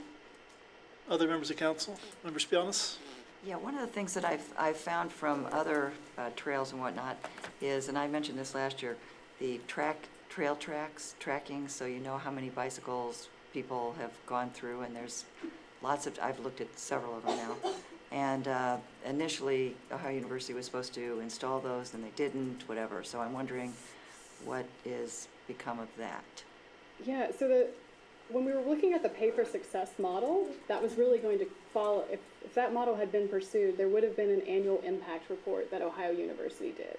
So we got one of those impact reports before we realized that the pay for success model wasn't going to advance. So that's how we have that one data set.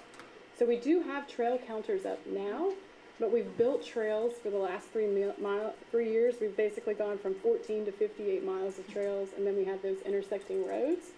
So it's really, we would need to invest in more trail counters. Then once you have the trail counters, you have to process that data. So that is something that, through the Ohio University's new president's partnership and engagement, that is something that we've definitely advanced as a way that we could partner together and something that we would love to see happen over time. I've also talked to individual students that this could be a passion project for, but the barriers are the capacity as well as the cost to install, and then you have to monitor the trail counters, collect that data, then to sort through it all.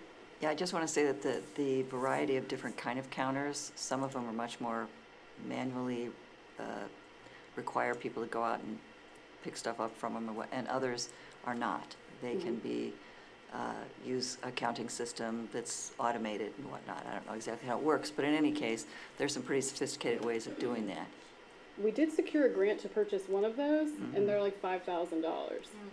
So we're going to put it at the trailhead because it has a visual display and kind of, generate some excitement, but we'll definitely keep our eyes and ears open for opportunities to invest in those types of things and secure funding to do that. Thank you. Other members of council? I'll just ask the clerk of court, there's no reason why we couldn't take Mr. Swank's recommendation and discuss this again, whether Director Powers is able to be here or not in 2 weeks, and if there's no rush, as you pointed out, then that would work. Then you could get more information, Right. and we could dig a little deeper if we needed to, if council members needed to. So the comprehensive report, I'd like a chance to really delve into it. Absolutely. Yeah. City administration, anything to add? I will add one thing that's related, somewhat related, I guess, to the trail counting technology and so on and so forth, is that council will recall that we were successful in getting a charging and fueling infrastructure grant along with 28 communities between Athens and Dayton. Part of that is to go at the Bailey trail system at some of the trailheads.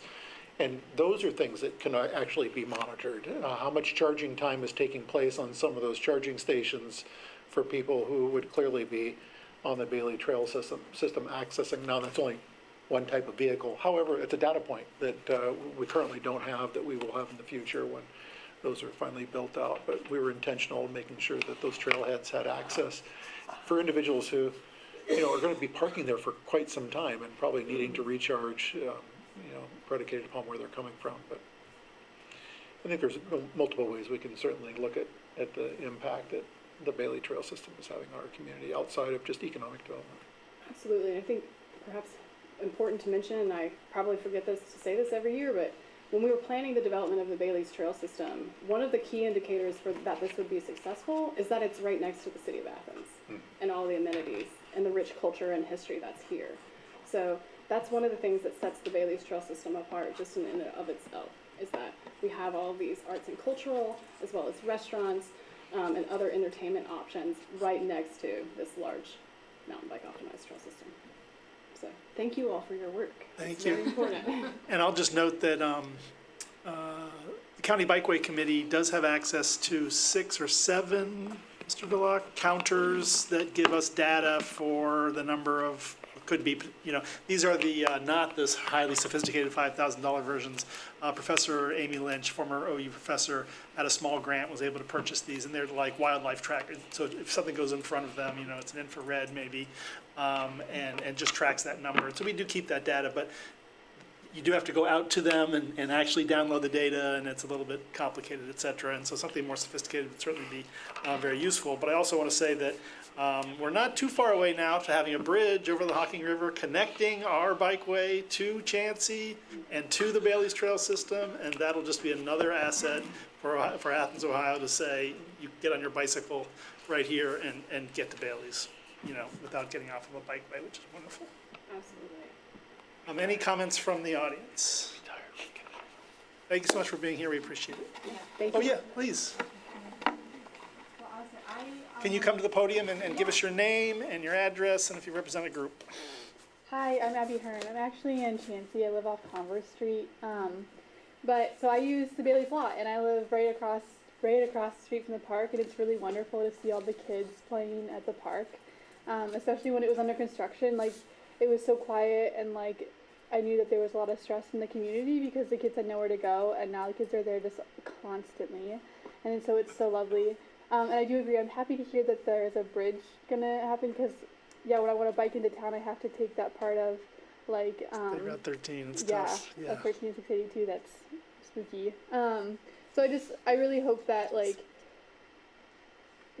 yeah, the investments keep going into the Baileys. I also did the dirt fondo, and like it is such a lovely place to have and just like to walk and invest time in, especially like in Chansey, because there's nothing really else there right now, and so to have that space for like the well-being of the people in Chansey and like myself as a resident too has been like life-changing. Really, it's been really wonderful. So Great to hear. Thank you.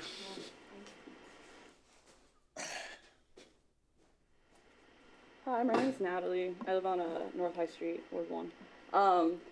I just wanted to say I use the Chansey's Bailey Trail systems as well, biking, hiking, walking. I actually was in AmeriCorps a few summers ago and did a service day out there, and having things like that is one of the reasons I decided to actually like formally move to Athens and make it like my home. But I am an organizer for a statewide organization, and I organize in several Southeast Ohio communities. Jackson is one of which. Last time I was there talking about redistricting and the need for it, we were doing some small talk, and my volunteers there were really, really excited about the chance to be involved in this Bailey's Trail system. So if you're not doing it just for Athens and the greater community, think about our Southeast Ohio neighbors as well. Thank you. Anyone else? Hi. Hello. I'm good. I don't know what this is, but I've heard about it. The traffic on. Can you tell us your name? Brittany Anderson. I live on Court Street. Okay, great. Thanks, Brittany. Yeah, it's been great. I don't know much about this topic, but I was hearing about the transportation, like in the vehicles, like just on Court Street and things, it needs clean. Let me tell you, it's gross. These students come in there, puke everywhere. I've seen things on buildings is not great, and like across the street from Family Dollar, I tripped and I fell and I literally face planted on the side of the street. Like, not okay. I'm sorry to hear It that, hurt, Brittany. but it was okay though. So the conversation right now is about the Bailey's Trail System in Orca, so if you'd like Right. to share about that, that's what we're discussing right now. Thank you. I don't know about that, but I've seen people hearing talking about it. I mean, which are accessible maybe. I mean, Yeah. 'cause I've seen people in wheelchairs in there. Yeah, sure. They're working very hard on making accessible options for the trails. Thank you. Thank you. Anything else about Orca and the Bailey's Trail System?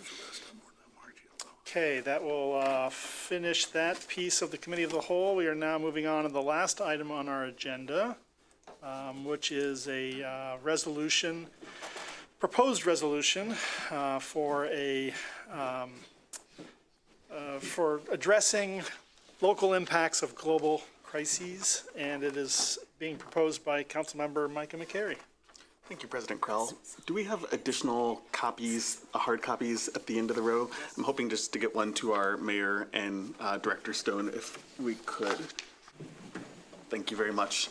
And while we get those hard copies to our administrative representatives here, I will sort of recap. Why is City Council considering a resolution offering guidance for addressing local impacts of global crises?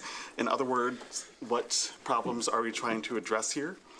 Well, there's really a couple. The immediate concern follows up on Council's recent work responding to citizens' requests for a ceasefire in the Middle East. And that was something that Council deliberated heavily on, and we needed to decide when Council will and will not consider future resolutions commenting on active conflicts. So what we've essentially learned from our law office's opinion is that by changing precedent, by introducing a resolution calling for a ceasefire, we open the door to Council being asked to offer similar resolutions on any kind of active conflicts. So we might need to, as a Council, decide on some sort of criteria on which we would wish to make that determination. And that may, in fact, end up being when we see that an active conflict has been declared a formal genocide, that we would consider that.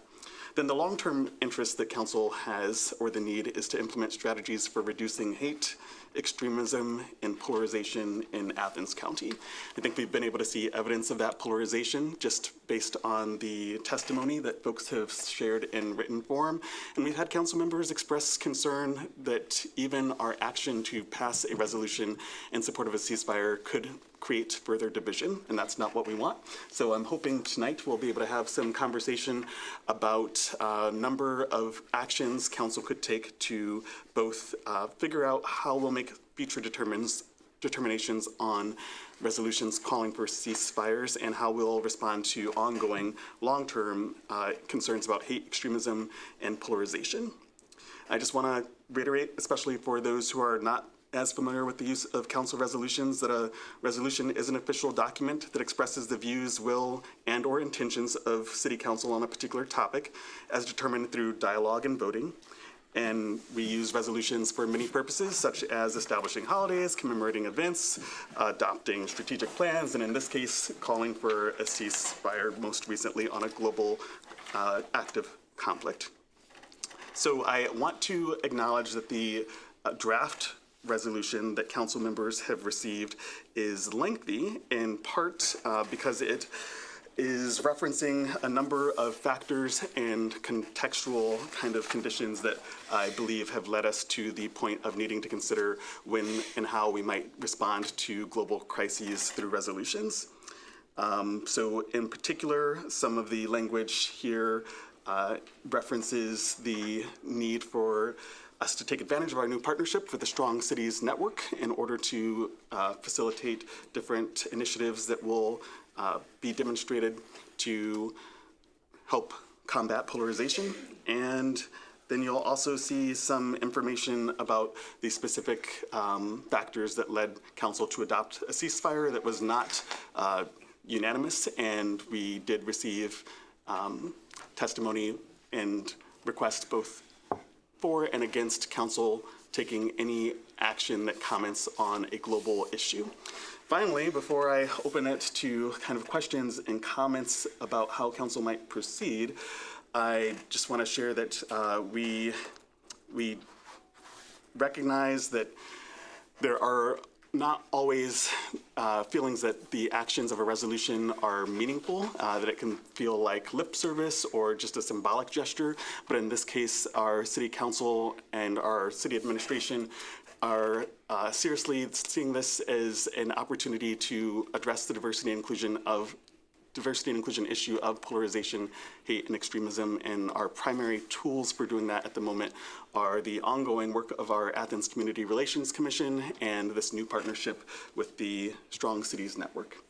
So I'd like to also just finally mention that we are not on a specific timeline for figuring out how we're going to combat polarization, hate, and extremism. Those are big topics, so we want some preliminary ideas about how we might do that. But we do perhaps have an immediate need to somehow go on record for our intentions with responding to requests that council make a resolution on some global issue.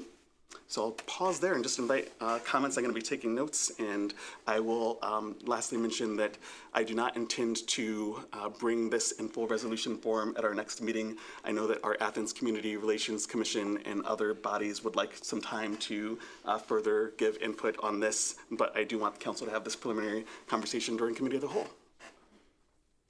Thank you, Member McCary. Are there comments from Member McCary's comments or the written document you have in front of you? Member Clodfelder. I have more of a question, and that is regarding something that I thought I heard Member McCary say when we were actively considering the ceasefire resolution, which is that perhaps, and I'm not saying this is the direction we should go, I guess it's more of a clarification question, but that perhaps in a discussion of global issues, there might be space to do, for Athens City Council to do something other than a resolution. Did I hear you say that accurately? Yes, one specific idea I had was that concerns could be processed through potentially the Athens Community Relations Commission or some other body that could make a statement on behalf of the citizens of Athens.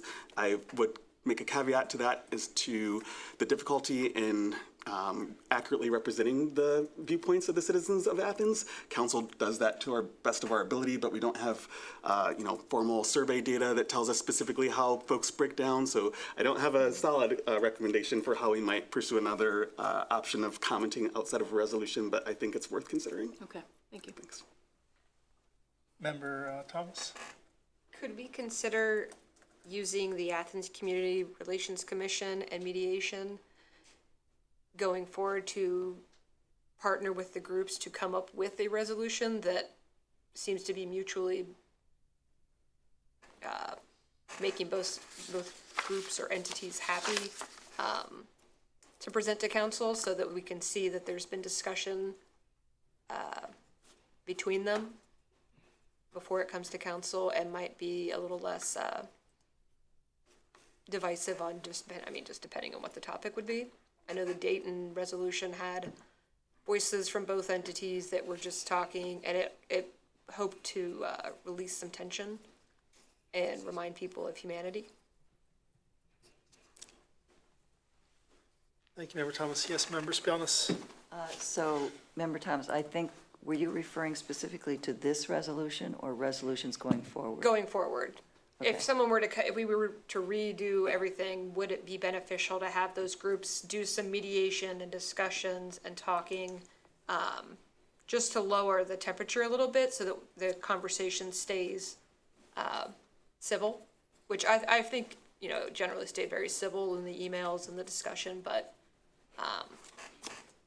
to get a really good resolution, and it's going to vary by the topic a lot, obviously.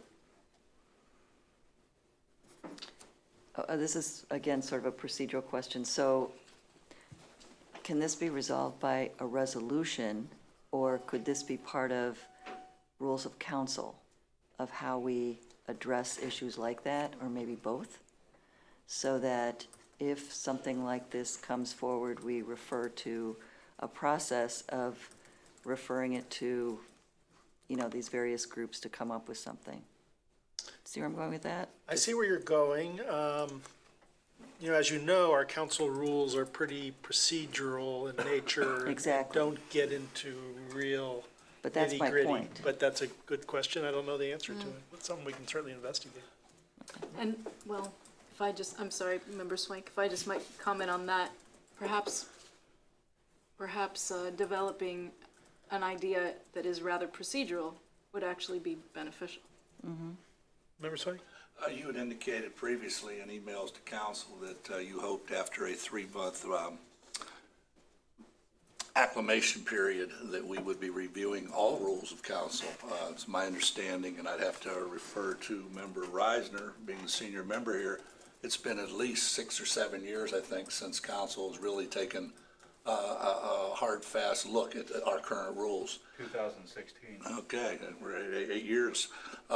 And to that end, I'm just wondering if that might be the better place to do it. To codify is the wrong word, but to, you know, put it in our rules. Something as simple, we will consider resolutions when. To that end, I guess, what are we really talking about here? Are we talking about this resolution, or are we talking about a potential process? Because I think they are very, very different. I would have certain comments on the former and very different comments on the latter, hence my suggestion of maybe taking this up in April when we discuss our rules. Member McCary, you want to respond to that? Yes, thank you. Member Swank, I think both are definitely relevant, but specifically with the title of this draft resolution, offering guidance for addressing local impacts of global crises, I'm thinking that it will be helpful for us to learn from our recent experience being asked to respond on a global crises that's different than other global crises council's passed resolutions on, as mentioned in here related to racism, poverty, climate change, for example. So specifically when it is something that has a global impact. In this last case with the ceasefire, there was an emphasis on identifying the local relevance of the global issue.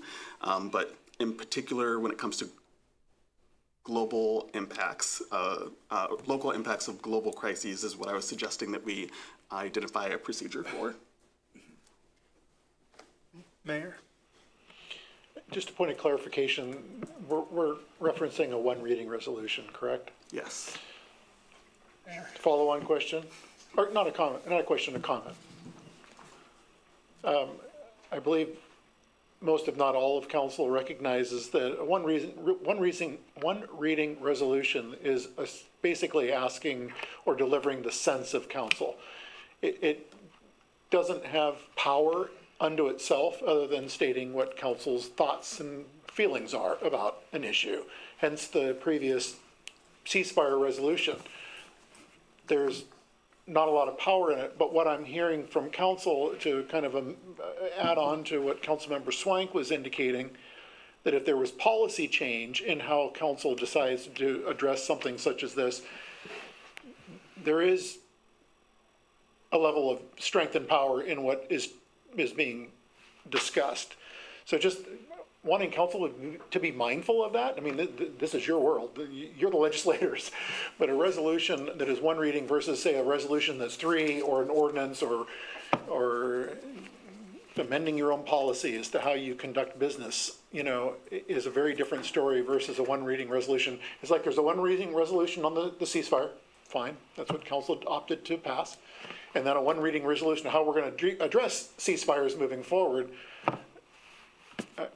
I fail to see any strength in what you're attempting to do at this point in time. You know, I just sharing my opinion with council, so that's my own personal resolution to council. Thank you, Mayor. I appreciate that. One moment, Member Swank.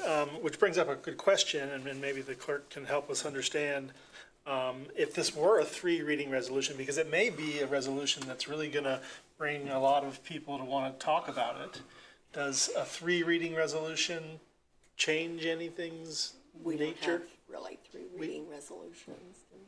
We One just- reading in ordinance is three readings. Okay, but haven't we done, I thought there was, maybe not. Just, the only one I can think of is the one that comes from the county budget commission. And that's by law, It's- 3 right, reading. Right. Okay, well, it's something we can look into a little further. Member Swank, do you want to? Yes, sir. Kind of picking up on what the mayor just shared with us. We've all received during this process a multitude of emails, some very pointed. And I went back and read a few of those. And again, kind of referencing what the mayor did, I took some time to write up a very brief statement that I would like to share in regards to this. Our experiences with verbal clues have taught us that when we hear someone start a sentence with the word while, we know that it will almost certainly be followed by a but. While I recognize Member McCary has spent a great deal of time on this proposed resolution, a careful reading of the proposal leads me to offer a few buts this evening. First, what is the purpose of the proposed resolution? On first pass, because it was written before last Monday's vote on Member Wood's resolution, it appears to be an ace in the hole or second chance effort in case the first one didn't pass. Because council did pass the first resolution and the second resolution addresses some of the same specifics of the war in the Middle East, I wonder if it's really necessary. In other words, what is the true purpose? Second is the word guidance in the title. Webster defines guidance as advice or information aimed at resolving a problem or difficulty, especially as given by someone in authority. In the weeks before last Monday's vote, we received guidance from the law director's office as how we should handle, or more specifically, not handle the first ordinance. Will we also be handling the guidance of this proposed ordinance in the same manner as simply an opinion that we can choose to follow or ignore? Third, the resolution cites as an authoritative source the Strong Cities document that specifically states, and I quote, "City leaders and councils will need to consider and balance whether such resolutions can achieve their desired ends or whether they will simply stoke division within their communities." End of quote. Based on the threats directed at council during the past 3 meetings, as well as the communications from city residents to council members to, quote, "tend to the business of the city," unquote, I would contend that the recently passed resolution has done more harm than good, or as Professor Suttis stated yesterday in the Columbus Dispatch, quote, "it's not going to rattle any diplomatic chanceries," end quote, and that subsequent similar actions may only serve to exacerbate these divisions, as evidenced by the chalk drawing outside of City Hall Monday night from the river to the sea, and hate emails that council members have received. In conclusion, I'm concerned about the purpose of this proposal, as well as its necessity, not to mention the effectiveness of the measure and its appropriateness to come before council. Thank you. Thank you, Member Swank. Yes, Member Thomas? I would argue that the quote from Strong Cities about whether it's divisive or unifying is exactly what Member McCary is working to do in this resolution. Is to make sure, is to give us the guidance or the structure to go work through to determine that, and then to go from there, what we should do. Member Spelnis? Yeah, I really appreciate the statement and many parts of it that Member Swank mentioned, but I agree with Member Thomas that I believe that what Member McCary is doing, and this may take a little bit of work, is exactly what Member Thomas said, and I really feel as though this could give us a set of values, a set of guidelines, and even though it's just an opinion, as it were, I think that it's important to do this, but I also think that it needs some procedural changes in our rules of council. So, I mean, this is a nice statement, and I think we should do it. Perhaps we need to bring it to the, other committees to put their magic on it and make sure that this reflects a sort of citywide perspective from those people who are engaged in this kind of work. And then, but then I think that also should best follow up by some council rules, so. Thank you, Member That's where I Spelness, and I'll just repeat what I said to this body in our orientation meetings in December. We absolutely will have that convening of council to go over our rules after the first quarter. Hopefully, we'll find that time in April. Do look for scheduling email from me soon about how to do that and when to do that and where to do that. But we absolutely will be doing that. Member Wood? Yeah, first, thank you. And thank you, Micah, for this thoughtful document and this process that you put into this. And I just wanted to ask if you would talk more about what went into the development of it, what your thinking was, and your sources. I think it's I really respect the work that you've done here and appreciate it. And I'm just really curious about your thinking and what you found. Thank you, Member Wood, and thank you, Member Swank, for sharing your thoughts in that statement. I'd like to acknowledge that this resolution in its draft form is attempting to do a lot of different things. And to Member Swank's point, it was initially drafted prior to Council's vote last week in support of the ceasefire. So it is something I think for Council to think about, and Council doesn't need to make a decision on tonight, but perhaps any references to the ceasefire are considered not needed in this resolution if we wanted to focus, for example, instead on the partnership with strong cities. However, I'm thinking about future councils who are looking back and trying to figure out what our thought process was for even entertaining more resolutions on commenting on global crises.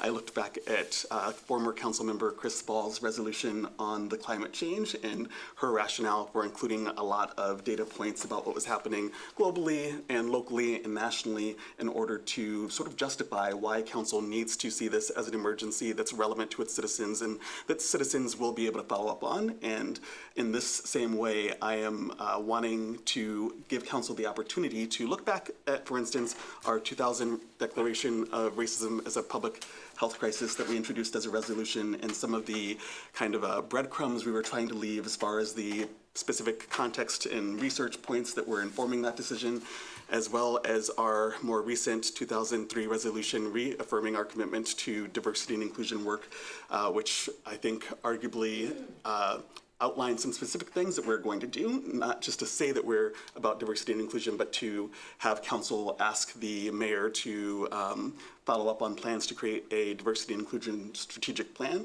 So in similar fashion, one of the purposes of this draft resolution is to get council thinking about what specific actions we're going to take over the long term to develop a framework for combating hate, polarization, and extremism. So that process could live in the framework that the Strong Cities Network will help us create. That process could live in city council rules, but that's not as clear to me since, as President Crowell said, they tend to be more general as opposed to when we get a request that we do a resolution on genocide, we are going to follow this flow chart of reasoning. But I would say that one question I specifically have for the mayor, since I want to also thank him for kind of illuminating for me one of the best points of having our city engage with the National League of Cities with a 3-person team engaged in its Racial Equity and Leadership Institute that had the mayor as the head of our executive branch and our inaugural Diversity, Equity, and Inclusion coordinator. It had myself as a city council member. And one of the driving, the points that really drove things home for me is that we need folks working from all areas of government in order to advance these diversity and inclusion issues.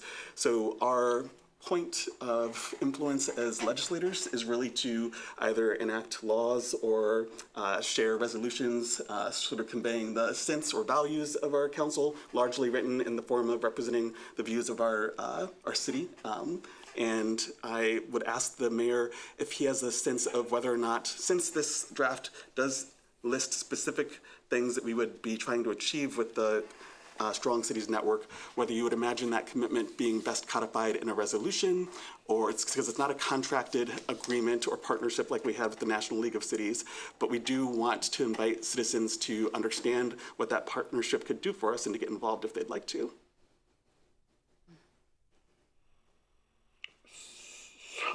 So I'm sorry, your question to me is Do you think the best way to commemorate, codify, or follow up on the intended outcomes of the partnership with Strong Cities Network would be a resolution from council saying that we support that partnership for X, Y, and Z reasons. I think a resolution would be good, and if we're talking about engaging via Strong Cities, and as you indicated, we are one of 6 cities in North America that are now taking part in this long training program and engagement program to better understand how we can grow out our opportunities to be able to address and engage when it comes to hate, extremism, and polarization, all 3 being equally important. We see a whole lot of polarization going on these days. Certainly see a lot of hate and division that's being played out. So I think a resolution supporting us being a part of that would be fine. I think we talked about that when we started learning more and more about Strong Cities and how we could possibly engage. And I appreciate you bringing up the fact that we did go through the inaugural Race, Equity, and Leadership Institute and learned a lot from that and brought home a lot of those tools, which we then implemented. Largely, our director for our DEI coordinator taking on that role, which is now part of her job in pushing that forward. So I think a resolution would be fine. Thank you. In addition to asking if resolution from the mayor's perspective would be an appropriate form, I just want to remind council of the unsettled issue of if we get requests for resolutions on global crises or addressing local impacts of global crises, even in the next week, we'll be left without some process or sense of how we're going to deal with it. And I would at least like to get, perhaps we're not doing an official vote, but I would like to know, even if just by show of hands, if council members believe that we should limit the resolutions that we would consider on commenting on active conflicts to those that reach the genocidal level. Or if that's something that you'd like to reflect on and but active conflicts is what we've opened the can of worms to, as the law office's memo said. And we need to, I think, if not have the mayor might have a suggestion for how we can do this, but we do need some means of making those decisions. Again, this is coming from the administrative branch to the legislative branch. I would likely discourage a hand-raised vote on council dais tonight as to whether the sense is there. I think that's something that just listening to the conversation across the dais is a better approach to understanding whether or not what the sense of council is, because a hand raised constitutes voting. In 12 years of being on council, I've never seen that happen in a committee. No. And I don't want to see it now. Thank you, Mayor. Thank you, Member Reisner. Member Swain? Couple of things to that. In Section 5, Athens City Council confirms its intention to limit resolutions calling for ceasefires in active armed conflicts to those deemed genocides by the United Nations International Court of Justice. Had this resolution been in place, what we did last week would have been in violation of our own rules. Mm-hmm. That's right. So my question is this, there are 2. Again, what are we trying to do here? It seems like we're trying to address at least 3 different things. Racism, how to deal with resolutions, and whether or not we should engage with Strong Cities or not. And then there's a 4th that is conspicuously missing from this: global versus local. How are we going to deal with resolutions dealing with school funding? How are we going to deal with resolutions dealing with poverty? How are we going to deal with resolutions dealing with accessibility or lack thereof? I'm not going to read these things to council, but we all received some very pointed emails simply saying, deal with the issues of council for which you were elected and for which I pay taxes. So what are we trying to do here? Is it racism? I don't think there's a person in this room doesn't think we have a problem there. Is it how to deal with resolutions? We've now spent close to 7 hours talking about this. And 3 more, we will have caught up to Santa Clara, California, that had a 10-hour meeting on this topic. Or are we talking about engaging in what seems to be a very good resource, strong cities? And what about dealing with the problems here at home? Because we focus on what's happening here at home doesn't mean that we ignore what's happening in the world or have any less empathy, sympathy, or concern for these horrible things. But I think we need to narrow this down and maybe take one thing at a time rather than trying to lump them all together. Because in an omnibus bill, the more things you have, the more things you're going to be able to object to, as opposed to a single focused discussion. Thank you, Member Swank. I think we have heard some opinions on this. I will just comment that I think there's 2 different ways to interpret Section 5, and I don't think that Member Swank has the same interpretation that I have about limiting resolutions calling for ceasefires and active armed conflicts to those genocides. And that's a different subject, but knowing that Member McCary is open to continuing this conversation, unless there are additional comments different from what we've already heard tonight. Yes, Member Spelman? Yeah, just very simply, one thing we haven't said is, since we are talking about procedural that could be legal as well as just, opinion, we ought to talk to the law director's office and say, what do you think? So I would encourage you to do that. And I know Member McCary has utilized the law director's office with this resolution, and they will always review all resolutions before they're passed. Any final thoughts, knowing that we can continue this discussion at a later date? Okay, thank you very much. That ends council for this evening.